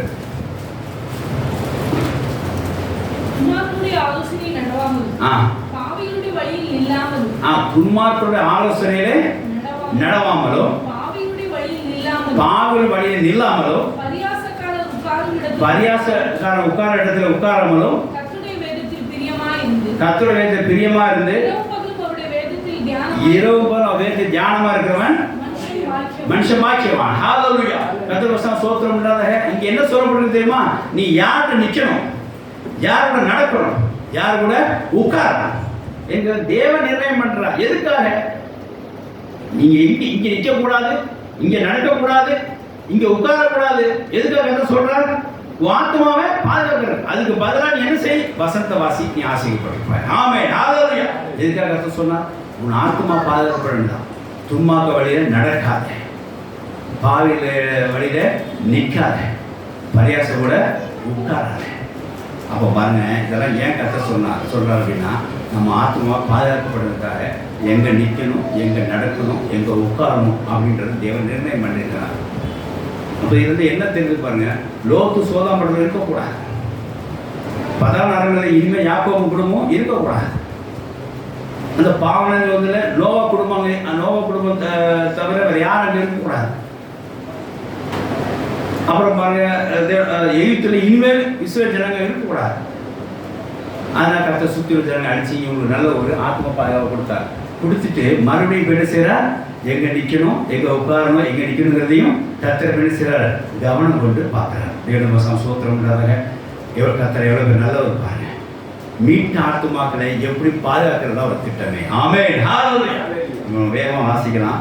கர்த்தர் சில காரியங்களை வச்சிருக்கிறார். எப்படின்னா, நாம் எங்கே பிறக்கணும், நாம் என்ன பெயர் விடணும், என்ன நம்ம எப்படி வளர வேண்டும், நம்ம என்ன படிப்பு படிக்க வேண்டும், நம்ம என்ன வேலை பார்க்க வேண்டும், நாம் எப்படி கல்யாணம் பண்ண வேண்டும், நம்ம குடும்பம் எப்படி நடத்த வேண்டும், நாம் எங்கே வசிக்க வேண்டும், நாம் எந்த சர்ச்சுக்கு போகணும், இது எல்லாம் நம்ம எங்கே ஆராதிக்க வேண்டும், இது எல்லாமே கர்த்தர் ஒரு காரியத்தை செய்து வச்சிருக்கிறார். எதுக்காக? நம்ம ஆத்மா பாதுகாக்க முடியாது செய்து வச்சிருக்கிறார். இது பாருங்கள், நான் வேகமாக ஒரு 12 வருஷங்கள் வாசிக்கலாம். இதை வாசிக்கும் போது ஒரு சுருக்கமாக உங்களுக்கு புரிஞ்சிடும். முதல்ல பாருங்கள், இறைமையா இந்த ஒரு 3 வருஷம் வேகமாக வாசிக்கிறேன். இறைமையா 1:3 பார்த்தீங்கன்னா, நீ தாயின் கர்ப்பத்தில் உன்னை தேர்ந்தெடுத்துன்னு சொல்லி கர்த்தர் முதலாவது நம்ம என்ன செய்யறா, எந்த வயசுல இருக்குங்கிறத சூஸ் பண்றா. இந்த ஸ்திரீல நீ பிறக்க வேண்டும் அப்படின்றத சூஸ் பண்ண. எப்படி இயேசு மரியாதை சூஸ் பண்ண மாதிரி இங்கே நீ உன் தாயின் கர்ப்பத்திலே உன்னை தேர்ந்தெடுத்துன்னு சொல்லி நீ எந்த தாயின்ற பிறக்க வேண்டும் அப்படின்றதுக்காக அங்கே அவர் சூஸ் பண்றார். அப்புறம் பாருங்க, அந்த குழந்தை பிறந்ததுக்கு அப்புறம் எங்க வளரணும், மோசே காரணம் எடுத்து பாருங்க. மோசே எங்க பிறந்தா, எங்க வளர்ந்தான், எங்க பிறந்தா எங்க வளர்ந்தான், எங்க பிறந்தான், மறந்து போச்சா? 8th பிறந்தான். எங்க வளர்ந்தான், பார்வோனில் வளர்ந்துட்டான். அங்க போனாதான் அந்த ஆத்மா பாதுகாப்பு தேவை நிர்ணயிச்சிருக்கிறார். அப்போ வளர்ச்சியிலையும் கர்த்தர் செய்கிறார், கவனம் கொடுக்குறார். நீ எங்க தாய் கர்ப்பத்தை உருவானுங்கிறதையும் கவனம் கொடுக்குறார். பிறந்ததுக்கு அப்புறம் எப்படி வளரணுங்கிறதையும் நான் சொல்ல வந்தது. உங்க வளர்ச்சியில வயசுலாவ கவனம் வைத்திருக்கிறார். ஏன்னா அந்த ஆத்மா செய்யணும், பாதுகாக்கப்பட வேண்டும். ஸோ மோசே வளர்ச்சியில கர்த்தர் கவனம் வைத்தார். பிற்பாடு பாருங்க, நீங்க என்ன வேலை பார்க்கணும்னு சொல்லி கர்த்தர் கவனம் வைக்கிறார். வாசிக்கலாம். அதே 2ஆம் அதிகாரம் 16 வாசிங்க. இங்க வேகமாக வாசிக்கலாம். அதே 2ஆம் அதிகாரம்.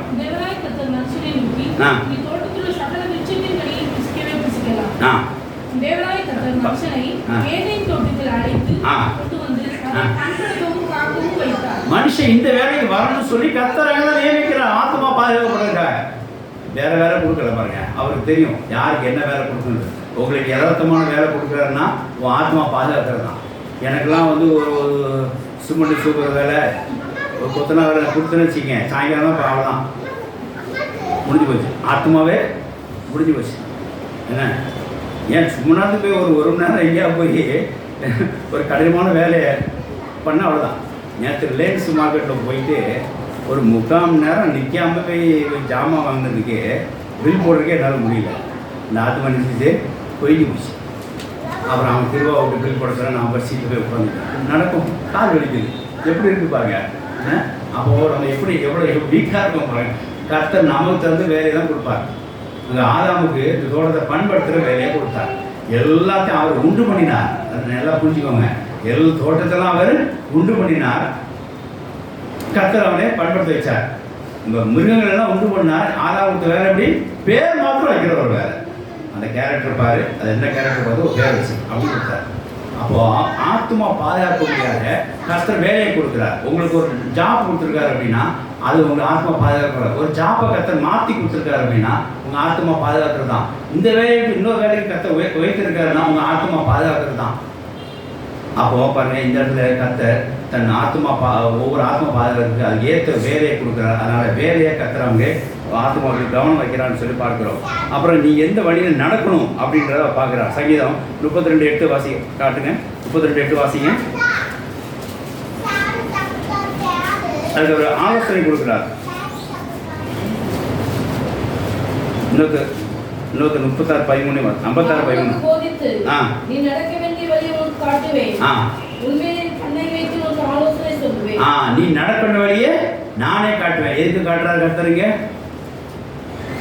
ஆத்மா பாதுகாக்கிறது. ஹல்லேலூயா. எல்லாம் கர்த்தர் நம்ம ஆத்மா மேல் கவனம் வைத்திருக்கிறார். நீ இப்படிதான் நடக்கணும், அப்பதான் நீ தீங்குக்குள்ள போக மாட்டேன் அப்படின்னு சொல்லி ஒரு சட்டம் கிளியர் பண்ணி கையில் ஒப்படைச்சிருக்கிறார். அப்போ கர்த்தர் உன் ஆத்மா காப்பார் என்று சொன்னால் நீங்க தீங்குக்குள்ள போறதுக்கு முன்னாடியே உங்களை சில அவர் காத்துக்கொள்றார். அதுக்கு தகுந்த மாதிரி தாயின் கர்ப்பத்தை கொடுக்குறார். அதுக்கு தகுந்த மாதிரி வளர்ச்சியை உங்களுக்கு கொடுக்குறார். அதுக்கு தகுந்த மாதிரி வேலையை உங்களுக்கு கொடுக்குறார். அதுக்கு தகுந்த வழியை உங்களுக்கு அவர் கொடுக்கறது மாதிரி ஆலோசனை, வழி நடத்துறதுக்கான ஆலோசனை இங்கே கொடுத்துறேன். இங்கே ஆக்சுவலாக பாயிண்ட் எழுதப்பட்டிருக்குன்னு ஆலோசனை எடுத்துருக்கேன். கர்த்தர் ஏன் உங்களுக்கு ஆலோசனை கொடுக்குறாருன்னு சொன்னால் உங்கள் ஆத்மாவை பாதுகாக்கிறது. அடுத்த வழி எப்படி இருக்கணும்? 56:13 வாசிக்கலாம்.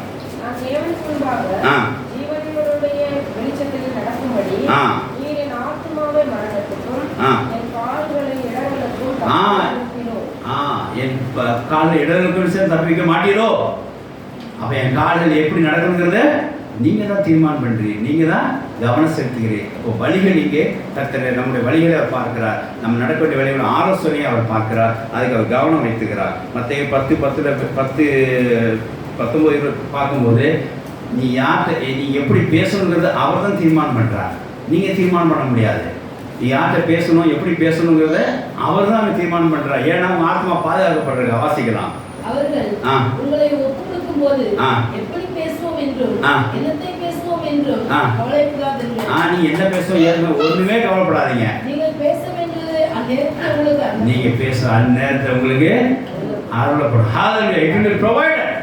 நீங்க யார்கிட்ட என்ன பேசுங்கிறது உங்களுக்கு ப்ரொவைட் பண்ணப்படும். அதையும் நான் தான் பண்ணுறேன். ஏன்னா அவன் ஆத்மா நீ எசபுஸ்கா ஏதாவது சொல்லிட்டு வந்துட்டேனா, இல்லாத பொருளாதையும் சொல்லிட்டு வந்துட்டேனா, ஆமாம் அவ்வளோ ஒரு ஊழியர் இருந்தார். அப்போ சிசிடிவி அவர் எப்படி ஆகிடுச்சு என்ன பண்ணேன்னா அவனை சொன்னார், கர்த்தர் உடனே வந்து திராஸில் வச்சு நிற்கிறார். என்ன வசனமும் மேனே அப்படின்னு சொல்லி அந்த குடும்பத்தாரி சொல்லிட்டார். கர்த்தர் நியாயத்துக்கு வச்சுட்டார், திராஸ் நிறுத்தி விட்டார். அவ்வளோதான் ஒரு கோவிட் குழம்பு இந்த குடும்பம் இன்னும் வரைக்கும் வரலாங்க. 20 வருஷம் ஆச்சு. ஆமாம் சொல்ல ஜெயராஜ் பாஸ்டர் தேவன் சோத்திரம் எனக்கு மட்டும் அப்படி சொல்லக்கூடாது. கர்த்தரை ஒப்பு வைக்கிறது, ஆத்மா பாதுகாக்க வேண்டும். அங்கே என்ன ஆலோசனை சொல்லணும் எல்லாம் கர்த்தரை கேட்டு தான் போகணும். படாசுரம் இல்லை. நீங்கள் அங்கே என்ன பேசுறது கவலைப்படுறீங்க. இப்படி ப்ரொவைடட் பை ஹோலி ஸ்பிரிட். ஹalleluya. அடுத்த வாசிக்கலாம். வேகம் வாசிங்க. பேசுகிற நீங்கள் அல்ல, பிதாவின் ஆவியானவர் உங்களிருந்து பேசுகிறார். ஹalleluya. 7 வருஷம் சோத்திரம் உண்டாதாக. இப்படி கர்த்தர் நம்ம என்ன பேசணுங்கிறதையும் கவனம் வைத்திருக்கிறார். ஏன் நீங்கள் பேசி அவார்டு இருக்குல்ல, ஆத்மாவை பாதுகாக்கிறது. ஆமாம், தேவனுடைய வருஷம் சோத்திரம் உண்டாதாக. அடுத்து வாசிக்கலாம். நாம் ஆதியாகமம் 24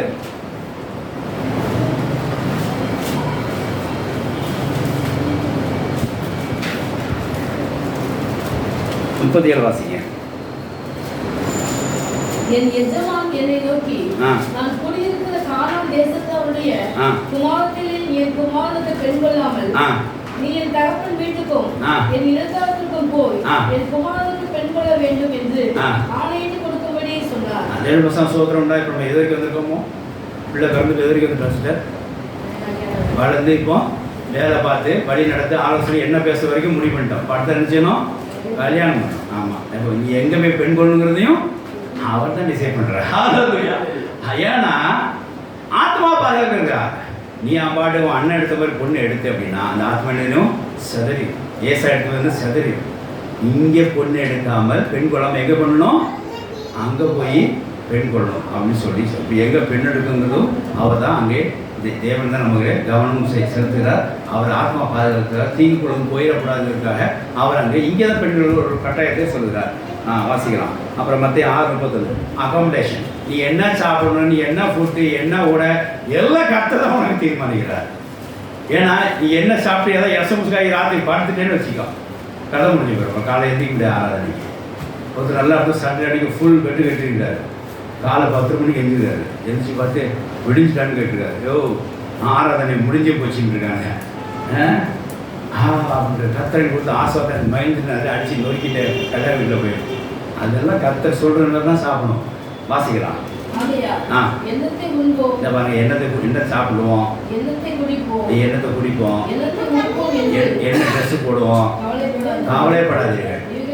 இவையெல்லாம் அண்ணன் நீ நாடி தேடுகிறார்கள். இதெல்லாம் உங்களுக்கு வேண்டியது என்று பரம அறிந்திருக்க. உங்க ஆத்மா பாதுகாக்கிறது இதெல்லாம் வேணும். என்னென்ன கொடுக்கணும், யார் வந்திருக்கா, தேவன் இருக்கு. நமக்கு அருளப்பட்டதெல்லாம் தேவனால தான். ஹalleluya. இன்னைக்கு உங்களுக்கு ஊறுகாய் கிடைச்சுன்னா அது கர்த்தர் கொடுத்ததான். இன்னைக்கு ஒரு வடை கிடைச்சுன்னா கர்த்தர் கொடுத்ததான். தேவ வசனம் சோத்திரம் உண்டாதாக. காலையிலே ஒரு வடை வைக்க சொன்னேன். இந்த பாருமா அதாவது இந்த மசாலா வேண்டுமா, சாம்பார் நல்லா இருக்கும் அப்படின்னு. சரிங்கண்ணா போயிட்டு வந்து திரும்பி இங்கே வந்துட்டு உளுந்த வடை வேண்டட்டுமா, மசாலோட சொன்னாங்க இல்லைன்றாரு. சரி உளுந்த வடை வாங்கிட்டு வா. தேவன் நிர்ணயிச்சிருக்காரு. என் மனசில் இன்றைக்கி என்ன பண்ணணும், மசாலா வாங்கணும்னு முடியாச்சு. அப்போ கர்த்தர் என்ன நடத்திப்பா நான் நினச்சிக்கிறேன். தேவன் நிர்ணயிச்சிருக்கா மசாலா வரேன். இது மாதிரி திரும்பி கேட்டுருக்காரு. திரும்பி போடனே அவர் ஒன்று அந்த வடை இல்லையா திரும்பி கேட்டுருக்கு. இருக்குமா 12 வடை தான் இருக்குது. எனக்கு 12 தான் வேணும், அது கொடுங்க அப்படின்னு மசாலா வாங்கிச்சு. பாருங்கள், கர்த்தர் எண்ணத்தை கொடுப்போம், எண்ணத்தை கொடுப்போம் ட்ரெஸ் பண்ணுறதெல்லாம் அவர் எழுதிச்சுருக்காரு. இவங்க விவரம் தெரியாமல் நாங்கள் அதை சூஸ் பண்ணுறோம், இது யூஸ் பண்ணுறோம். நான் எதுவும் சொல்ல வரேன்னா, கர்த்தர் எல்லாத்தையும் உங்கள் ஆத்மா தீங்குக்குள்ளே போகாதபடிக்கு பாதுகாக்க முடியாது ஒரு செட்டப் கர்த்தர் கொடுத்துருக்குறார். வெளியும் நல்ல சர்க்கம்ப்ளஸ் கொடுத்துருக்குறார். நீங்கள் ஏதாவது மாற்றி ஏதாவது பண்ணின்னு வச்சுக்கோங்க. இந்த வேலை கர்த்தர் இந்த பாருங்க, ஏதேன் தேட்டத்தில் பண்படுத்த முடியாது. ஆதாம் ஒரு வேலை கொடுத்துருக்கார். அந்த வேலையை விட்டு ஏதாவது செஞ்சானா அவன் தீங்குக்குள்ளே போயிடுவான். அவன் ஆத்மா செய்யாது பாதுகாக்கப்படாது. எகிப்து தேசத்துலேருந்து விலையை கர்த்தர் எங்கே சொன்னார், அந்த எங்கே குடியிருக்குன்னு சொன்னால் கானான் தேசத்தை குடியிருக்க வேண்டும். வேற எங்கேயும் நீ குடியிருந்தா சிக்கினீங்க. வாசிக்கலாம். அப்போஸ்தலர் 17:26. அப்போஸ்தலர் 17:26. அப்போ பாருங்க, நம்ம என்ன சாப்பிடணும், என்ன ட்ரெஸ் பண்ணணும், எல்லாம் கர்த்தர் நியமிக்க பிரகாரம் நம்ம செய்ய முடியும். ஏன்னா கர்த்தர் நம்ம ஆத்மாவில் கவனம் கொடுறதுனால கர்த்தர் நம்ம அனுக்கிற பிரகாரம் நம்ம செய்ய முடியும். இங்கே நம்ம எங்கே குடியிருக்கணுங்கிறத அவரும் சொல்கிறார். வாசிக்கலாம். ஒரே தோன்றபடி பூமி மீது குடியிருக்க செய்து முன் தீர்மானப்பட்ட காலங்களில் அவர்களுக்கு எல்லையும் குறித்திருக்கிறார். ஹalleluya. நீங்க இங்கதான் வசிக்கணும், இந்த அபார்ட்மெண்ட்ல இருக்கணும், நீ திருச்சி தான் இருக்கணும் அப்படின்னு கர்த்தர் செய்கிறார், நிர்ணயிக்கிறார். எதுக்காக? இங்க இருந்து செலவு பண்றதுக்காக, இங்க உங்க ஆத்மா பாதுகாக்கப்படணும் அவருக்கு தெரியும். ஹalleluya. 7 வருஷம் ஸ்தோத்திரம் உண்டாதாக. இன்னென்ன சாப்பாடு சாப்பிடணும், இன்னென்ன ட்ரெஸ் போடணும், நீ இங்க குடியிருக்கணும் கர்த்தர் நிர்ணயிக்கிறார். உங்க ஆத்மா பாதுகாக்க. ஏன் கர்த்தர் கானான் தேசத்தை சூஸ் பண்ணா? ஏன் இஸ்ரவேல் ஜனங்கள் வேற ஜனங்களுக்கு பண்ணிக்க கூடாதா? கர்த்தருக்கு தெரிஞ்சது. கானான் தேசம் போனால் இந்த ஆவியை என்ன செய்யும்? இந்த ஆத்மாக பாதுகாக்கப்படும். ஏன் கானான் தேசம் என்பது போனால் கர்த்தர் கூட்டு போனா சொல்லுங்க. சிம்பிள் பாயிண்ட், ஒரு மாதிரி கொஸ்டின். ஏன் கர்த்தர் கானான் தேசம் தான் கூட்டு போனார் சொல்லுங்க. அவர் என்ன போல அதே இருக்கு. அப்போ தெரிஞ்சுக்க பாருங்க. லூக்கஸே எதில் ஆசைப்படுவாருங்க. பாலும் தேனும் அங்கதான் ஓடி இருக்கு. என்ன? ஆமா. அப்ப கர்த்தர் எங்க கூட்டு போவாரு? இவன் இந்த இடத்துல போய் கஞ்சி குடிக்கிற ஆத்மா தேசம் விட்டாக்கா அந்த ஆத்மா என்ன செஞ்சிடும்? தவணமாகி நொந்து போயிடும். ஐயோ கர்த்தர் எங்க வர வழியிலே புலம்பிட்டாங்க இஸ்ரவேல் ஜனங்க. ஐயா இவ்வளோ தான் இறைச்சே இல்லையா அப்படின்ட்டு. என்ன என்பி இல்லாமல் உள்ள சாப்பிட முடியாது பொழுது நம்ம மாதிரி வரும்போதே புலம்பிட்டாங்க. அப்போ இவன் வேறு தேசத்தில் அளவுக்கு தண்ணி மட்டும் அங்கே கிடங்குக்கு இந்த தண்ணி எடுத்து குடிச்சிக்கோ சைட்டு காப்பாற்றினான்னு சொன்னால் என்ன ஆயிருக்கும்? கர்த்தர் நல்லவர். ஹalleluya. நல்ல செழிப்புள்ள கானானில் கொண்டு அழைச்சி கொண்டார். பாலும் தேடி கொண்டு கொடுத்தார். அவர் உள்ளே போன ஒரே மகிழ்ச்சி. அது வரைக்கும் போனவர். தேடு பசம் சோத்திரம்ட்டாங்க. கர்த்தருக்கு தெரியும் இந்த ஆத்மா எப்படி பாதுகாக்கலாம்னு சொல்லிட்டு வேண்டிய உணவு எல்லாம் கர்த்தர் செய்து கொடுத்தார். இதெல்லாம் எதுக்கு அப்படின்னா அந்த ஆத்மா எப்படி வேணும் பாதுகாக்கப்பட வேண்டும் என்கிறார். கர்த்தர் பசம் சோத்திரம் உண்டாதாக. இப்போ பாருங்க, மத்தேயு 12:7 வாசிக்கலாம். இப்படி கர்த்தர் எல்லா காரியத்திலையும் தலையிடுறதுனால, எல்லா ஆத்மா பாதுகாக்கிறதுக்காக செய்வித்த எல்லா காரியத்தையும் தலையிடுறதுனால நமக்கு ஒரு காரியம் கூட கர்த்தர் தெரியாம இருக்கார். வாசிக்கலாம். வாசிக்கலாம். 17:12 மத்தேயு 12:7 வாசிங்க. லூக்கா 12:7 வாசிங்க. லூக்கா 12:7. உங்கள் தலையில் உள்ள மயிரெல்லாம் எண்ணப்பட்டிருக்கிறது. ஆகையால் பயப்படாதீர்கள். அநேகம் அடைக்கலான் பார்க்கிலும் நீங்கள் விசேஷித்தவர்களாய் இருக்கிறீர்கள். ஆயினும் அவர் சித்தம்லாம் ஒன்றுடன் சேர்ந்து கீழே விழா. நம்முடைய எல்லா காரியங்களும் கர்த்தர் பாதுகாக்க முடியாது, காக்க முடியாது நம்ம வைத்திருக்கிறார். இப்படி சாப்பிடணும், இங்கே குடியிருக்கணும், இந்த பிளாட்டில் இருக்கணும், இந்த ஊரில் இருக்கணும், இந்த வேலையில் இருக்கணும், இந்த துணையில் இருக்கணும். இதெல்லாம் கர்த்தர் செஞ்சிருக்கா, செய்து வச்சிருக்கா. எதுக்காக செய்து வச்சிருக்காரு? அந்த ஆத்து மனுஷனும் அப்பதான் பாதுகாக்க முடியும். 7 சோத்திரம் உண்டாத. அதே மாதிரி கர்த்தர் இந்த மலையில தான் ஆராதிக்கணும் கர்த்தர், இந்த சர்ச்சில் ஆராதிக்கணும் கர்த்தர் வைத்திருக்கிறார், இந்த பிரான்ச் தான் கர்த்தருக்குன்னு வைத்திருக்கிறார். ஏன்? அங்கே தான் நீங்கள் பாதுகாப்பு வார்த்தைகள் கொடுக்கப்படும். அவர் ஆத்மார்த்த அந்த வார்த்தைகள் அருளை செய்யணும்னு சொல்லி கர்த்தர் நிர்ணயம் பண்ணிக்கிறார். யாத்திராவும் 7ஆம் அதிகாரம் யாத்திராவும் உபாகம் போனாரோட வாஸ்தவங்க. உபாகம் 7:19 வாசிங்க. உபாகம் 7:19 வாசி. வாசி. உபாகம் 7:19 இந்த மலையிலே கொடுத்து ஆரம்பிச்சு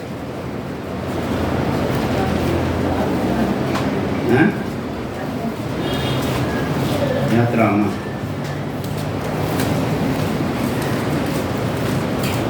ஒர்ஷிப் கொடுக்கும்போது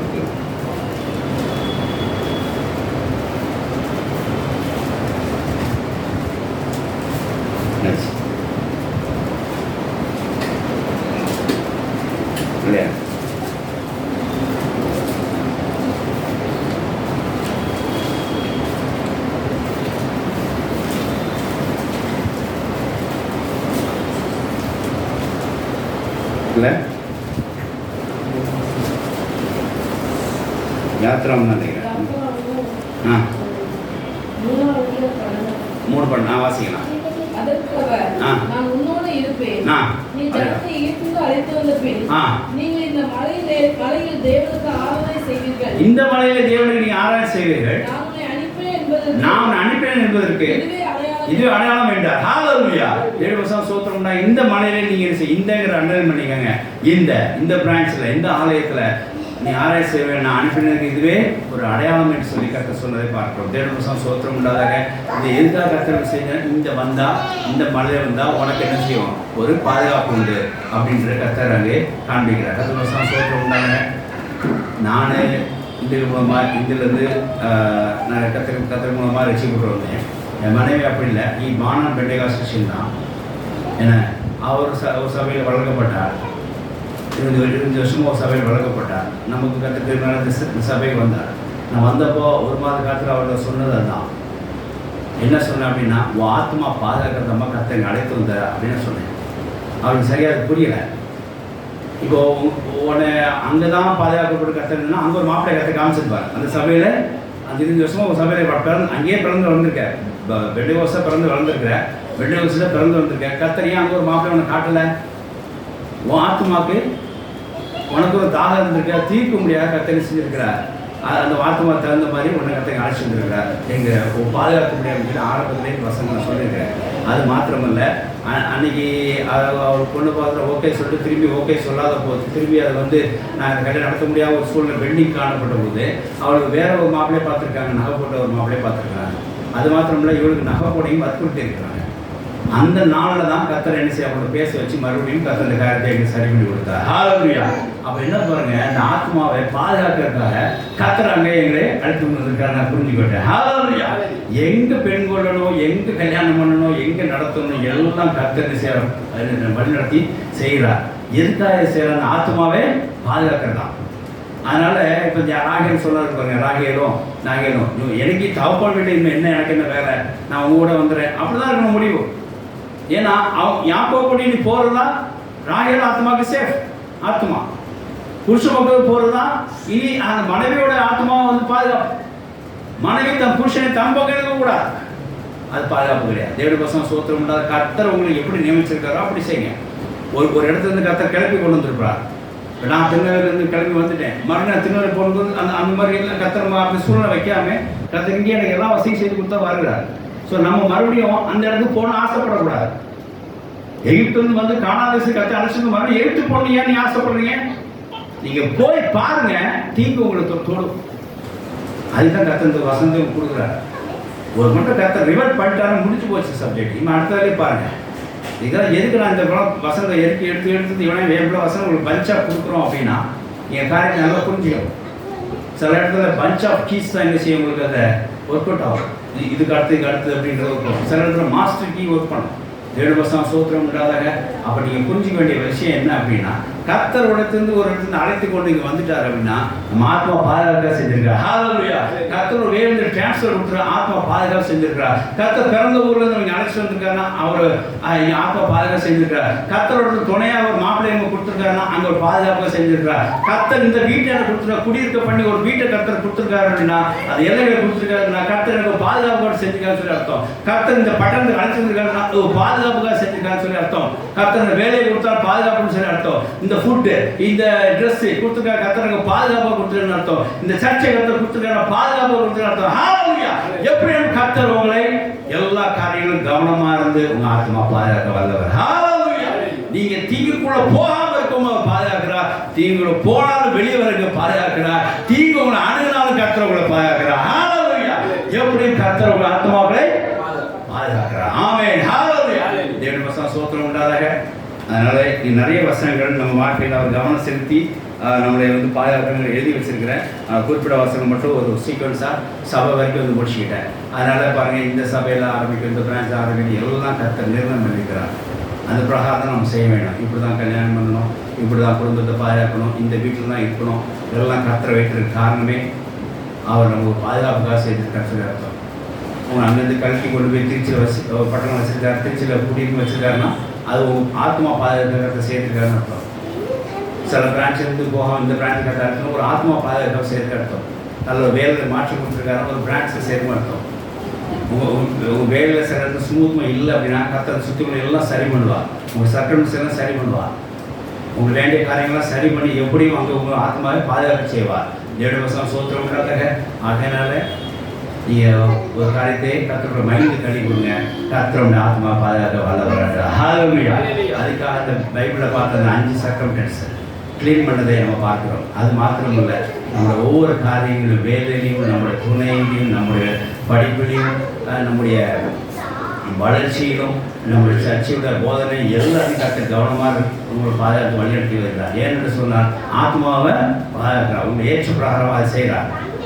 இந்த ஸ்கூலில் தான் படிக்கணும் கற்று வச்சிருக்கிறார். நான் திருவாக்கு காலையில் 7 மணிக்கு அந்த சின்ன பையன் அவன் தொட்டில் இருக்கான். அவனை நான் பால் கொடுத்துட்டு 10 மணிக்கு போட்டுட்டு தொட்டில் போட்டு எங்கள் அம்மா அப்பாவுக்கு சொல்லிட்டு நானும் வீட்லேயும் கிருபா போட்டு கொண்டு நாங்கள் ஒரு ஸ்கூலில் கால் எடுக்க நின்று இருந்தோம். க்யூர் இருந்தோம். 250-400 அப்ளிகேஷன் போயிட்டே இருந்தது. 3:45 என்னை உள்ளே கூப்பிட்டாங்க. உள்ளே கூப்பிட்டு ஃபார்மை கொடுத்தோம். அதுக்குள்ள பிள்ளை அழுதுன்னு ஃபோன் வந்து இவ்வளோ நான் வந்து வீட்டில் விட்டுட்டு பால் விட்டு வீட்டில் விட்டுட்டு மறுபடியும் வந்தோம். கடைசி எல்லாம் முடிச்சுட்டு 6 மணிக்கு ஃபோட்டோலாம் எடுத்து கொடுத்துட்டு வெளியே வந்தால் ஒரு 5 நாள் கழிச்சு இந்த ஸ்கூலில் ரிஜெக்ட்னு சொல்லி அனுப்பிச்சுட்டாங்க. ரொம்ப சங்கடப்பட்டோம். என்னோட பிரகாரம் அன்றைக்கி சாப்பிடாம கூட வந்து ஸ்கூலில் அப்ளிகேஷன் வாங்கணும் இப்படி செய்யணும். நான் பாருங்க, அந்த ஸ்கூலில் சேர்றது எங்களோட தீர்மானம்.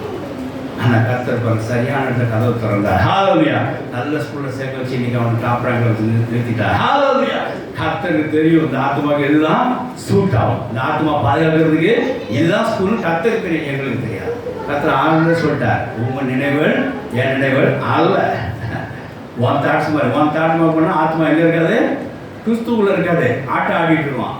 என்ன நீ சாப்பிட்ற மாதிரி சாப்பிடணும்னு நினச்சேன்னா கடன் தான் ஆவ.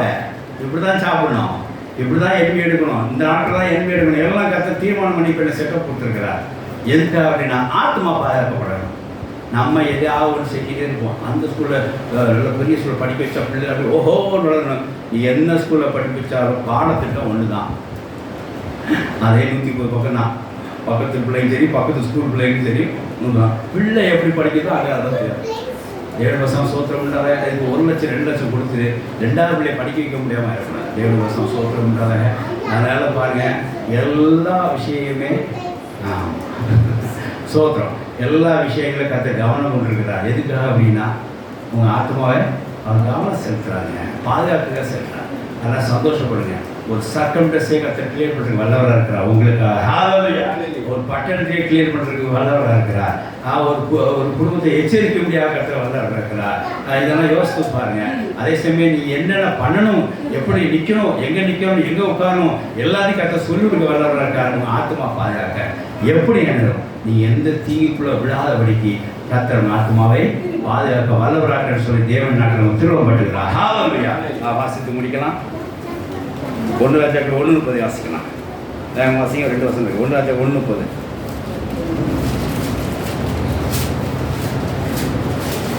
இன்னொரு சங்கீதம் 34. என் ஆத்மாவை எல்லா இக்கட்டுக்கும் எல்லா இக்கட்டுக்கும் விடுதலாக்கி வீட்டை கர்த்தருடைய ஜீவனை கொண்டு சொல்லுகிறேன் என்று ஆணையிட்டான். என் வீட்டை கர்த்தரை கொண்டு ஜீவனை கொண்டு சொல்லுன்னு ஆணையிட்டான். ஹல்லேலூயா. என் ஆத்மா எல்லா இக்கட்டுக்கும் செஞ்சார், நீக்கலாக்கி கொடுத்தார். ஹல்லேலூயா. கர்த்தர் நம்ம ஆத்மாவை பாதுகாக்கிறார். நாம ஒன்று செய்ய கர்த்தரையே பாதுகாக்கிறார். சங்கீதம் 34:22 வாசிக்கலாம்.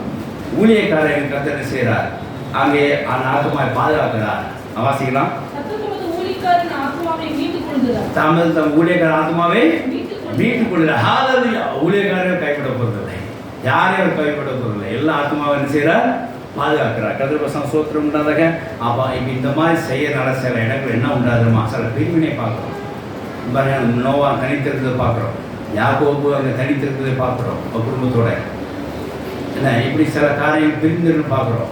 இப்போது நம்ம கூட சில விஷயங்கள், சில காரியத்துக்காக சில ஒரு குற்றாளர்களோட பிரிந்திருக்க பார்க்குறோம். அதெல்லாம் நீங்கள் யோசித்துக்கோங்க. சில ஃப்ரெண்ட்ஸை நம்ம சில பிரிஞ்சிருக்க பார்க்குறோம். சில சபையாரோட பிரிந்து சேர்ந்து நாங்கள் பிரிஞ்சிருக்கோம். இதெல்லாம் எதுக்கு நினைக்கிறீங்க? கர்த்தர் ஆத்மா பாதுகாக்காக அப்படி செய்கிறார். இன்றைக்கி தான் நம்ம அப்படி இருப்போம், பிரிஞ்ச நிலைமை தனிமையாக அப்படியே ஐசோலேட்டட் இருப்போம். ஒன்றும் கவலைப்படாதீங்க, கர்த்தர் ஆத்மா பாதுகாக்காக செய்யணும்னு சொல்லி எனக்கு உணர்த்தினா. ஹல்லேலூயா. நான் ஒரு 4 நாள் முன்னாடி ட்ரெயினில் வரும்போது நினச்சேன், நம்ம வர நம்ம உறவுகள்லாம் சொல்லி கொண்டு போகிறோமோ அப்படின்னு நினச்சேன். எனக்கு நோவா காரியத்தை கற்று காண்பிச்சார். அவங்க ஒரு குடும்பத்தை நிறுத்தி அவன் தனிமை பண்ணி அந்த ஆத்மா பாதுகாத்தார். சுற்றி யாருமே கிடையாது. ஆனால் பிற்பாடு என்ன ஆச்சு தெரியுமா? கர்த்தர் நோவா கொடுத்த பலுகை செய்தார். ஹல்லேலூயா. அந்த குறிப்பிட்ட காலத்துக்கு அந்த குடும்பம் தனிமையாக தான் இருந்துச்சு. தனிமையாக தான் இருந்துச்சு. யாரும் பார்க்காத மாதிரி தான் இருந்துச்சு. உறவுகளை பிரிஞ்சு தான் இருந்துச்சு. ஃப்ரெண்ட்ஸ் இல்லாமல் தான் இருந்தாங்க. சுற்றவங்க இல்லாமல் தான் இருந்தாங்க. நம்மளும் சில நேரத்தில் இந்த மாதிரி சில வேலை நிமித்தமாக பிரிக்கப்பட்டிருக்கிறோம். சில சபையில் உள்ள பிரிவு நிமித்தம் பிரிக்கப்பட்டிருக்கிறோம். சில காரணம் ஐசோலேட் ஆகிருக்கிறோம். சில சத்தியத்தில் வேறுபாடு உண்டான்னு சொல்லி சில நாட்களில் பிரிந்திருக்கிறோம். சில உற்சாகங்களோட ஏதோ ஒரு காரியத்தை வார்த்தையை விட்டு பிரிந்திருக்கிறோம். இது எல்லாம் பாருங்க, கர்த்தர் ஏன் இந்த பிரிந்திருக்க சூழ்நிலையை காணப்படுற கர்த்தர் அனுமதிக்கன்னு சொன்னால் நம்ம ஆத்மாவே பாதுகாக்கிறது தான். பயப்படாதீங்க. அப்போ தனிமைப்பட்ட அவ்வளோதானா இங்கே இருக்கா வாழணும் அப்படின்னு நினைக்கக்கூடாது. கர்த்தரை உங்களை தனிமைப்படுத்தி அதை சில காரியங்களை ஐசோலேட் பண்ணி வச்சு உங்களை என்ன செய்வார்? கர்த்தரை சார்ந்து செய்து ஆத்மா பாதுகாத்து ஸ்திரப்பட்டதுக்கப்புறம் கர்த்தர் என்ன செய்வார்? உங்கள் காரியத்தை வளர்ப்பார். 7 சூத்திரம் உண்டாதாக அவள் பாருங்கள். இப்போ சில இடங்கள்லாம் பார்க்கும்போது கர்த்தர் சொன்ன வார்த்தை தான். பேதுரு சொன்னார், நான் கூட இருப்பேன்னு சொன்னார். கர்த்தர் சொன்ன வார்த்தை என்ன தெரியுமா? சாத்தானவனை சுலப படைக்க கேட்டுக்கொண்டேன், ஆனால் விசுவாசம் ஒழுந்து போகாபடிக்கு நான் ஜெபம் பண்ணினேன். எதுக்காக? அந்த ஆத்மா பாதுகாக்கப்படுங்க. புரிஞ்சுக்கோங்க, அந்த ஆத்மாவே பாதுகாக்க முடியாது. ஆனால் அவர் என்ன செஞ்சார் தெரியுமா? அவர் என்ன செஞ்சார்? நீ எந்த இடத்துல உட்காரக்கூடாதோ அங்கே போய் உட்கார்ந்தார். எங்கள் குளிர் டைமில் உட்கார்ந்தார். இயேசு மறுதளித்தார். நான் பாதுகாக்க முடியாது, ஆத்மா பாதுகாக்க நான் ஜெபம் பண்ணியிருக்கிறேன். ஆனால் நீயோ அந்த தீங்கிலிருந்து விலகி பாதுகாக்க முடியாது. என் சொல்ல கேட்காம அந்த குளிர்கால நிமித்தமாக என்ன மறுதளித்தாங்கிற பிற்பாடு அவன் உணர முடியாது செய்யறதாக பார்க்குறோம். 7 சோத்திரம் உண்டாதாக அதுதான் எது சொல்ல வரேன்னா, கர்த்தர் ஒரு இடத்துல பிரித்து கொண்டு வந்திருக்கிறார். ஒரு பட்டணத்திலிருந்து எடுத்து கொண்டு வந்திருக்கிறார். ஒரு வீட்டிலேருந்து பெண் எடுத்து உங்களை கொண்டு வந்திருக்கிறார். ஒரு வேலையிலிருந்து அமர்த்தி வேலையில் கொண்டு வந்திருக்கிறார். ஒரு பிறந்த இடத்துல நகர்த்தி இந்த இடத்துக்கு கொண்டு வந்திருக்கிறார். இது எல்லாம் அவங்க பாதுகாப்புக்கலாம். இதில் தனிமையை கூட இருக்கலாம், உற்சாகங்களை சுருக்கப்பட்டிருக்கலாம், ஃப்ரெண்ட்ஸு எல்லாமே இருந்திருக்கலாம். பயப்படாதீங்க. இது யாருமே சொல்லி விலகிறாதீங்க. பேதுரு மாதிரி கர்த்தர் மறுதளித்த சூழ்நிலை உண்டாயிரும். ஒன்று பயப்படாங்க. அந்த ஆத்மாக்கா தேவன் நம்மளுக்காக ஜெபத்து கொண்டு இருக்கிறார். ரோமரில் பார்க்குறோம், கர்த்தர் நமக்காக ரட்சிக்க வல்லவராக இருக்கிறார். அவர் நமக்காக ஜெபம் பண்ணி கொண்டு இருக்கிறார் இயேசு கிறிஸ்து. அதனால் அந்த ஆத்மா பாதுகாக்கப்படும். நம்மளை பாதுகாப்பார். தனிமையில் நினைக்க வேண்டாம், உற்சாகம் நினைக்க வேண்டாம். இது பாதுகாக்கப்படும். ஒரு நாள் இந்த பாதுகாப்பு ஆத்மா வளர்ந்து பெரிய கர்த்தருடைய சாட்சியாக நிலைநிறுத்தப்படும். ஆமென். ஹல்லேலூயா. வாசிக்க முடிக்கலாம். ஆதியாகமம் 9:7 வாசிக்க முடிக்கலாம்.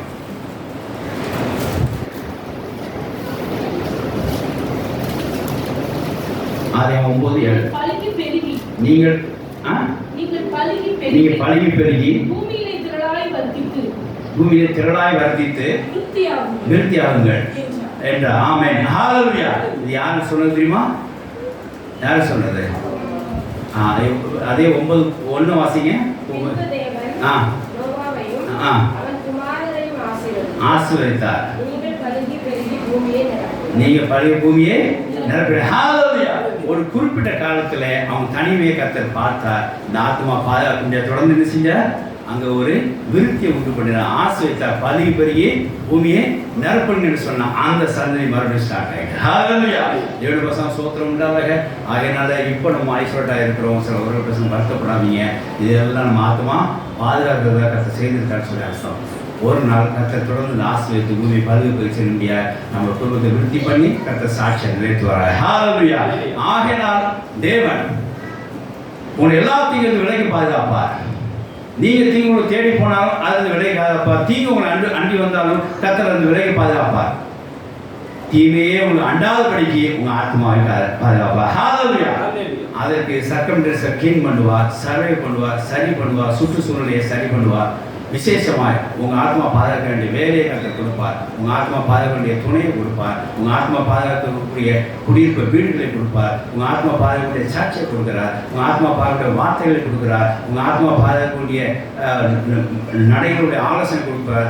எங்கே நடக்கணும்னு சொல்லிக் கொடுப்பார். எப்படி பேசணும்னு சொல்லிக் கொடுப்பார். எதை பார்க்கணும்னு சொல்லிக் கொடுப்பார். எதை பார்க்கக்கூடாதுன்னு சொல்லிக் கொடுப்பார். எங்கே உட்காரன்னு சொல்லிக் கொடுப்பார். எங்கே நிற்கணும்னு சொல்லிக் கொடுப்பார். இது எல்லாம் தேவனோட கவனத்தில் வந்து இப்படி செய்தால் உங்கள் ஆத்மா பாதுகாக்க முடியும் சொல்லிக் கொடுப்பார். அதனால கர்த்தர் உங்களை எல்லாத்தையும் இந்த விலகி பாதுகாப்பார். தீங்கு உங்களை அன்றினாலும் சரி, நீங்கள் தீங்கு அன்றினாலும் சரி, கர்த்தர் உங்கள் தீங்கு விலகி பாதுகாப்பார். அதே சமயம் எந்த தீங்கும் அணுகாமையும் உங்களை பாதுகாப்பார். உங்கள் ஆத்மாவை பாதுகாப்பார்.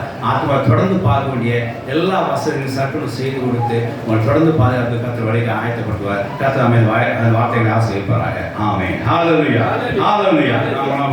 நல்ல வார்த்தைகளை ஜெபம் மூலமாக ஹல்லேலூயா. ஹல்லேலூயா.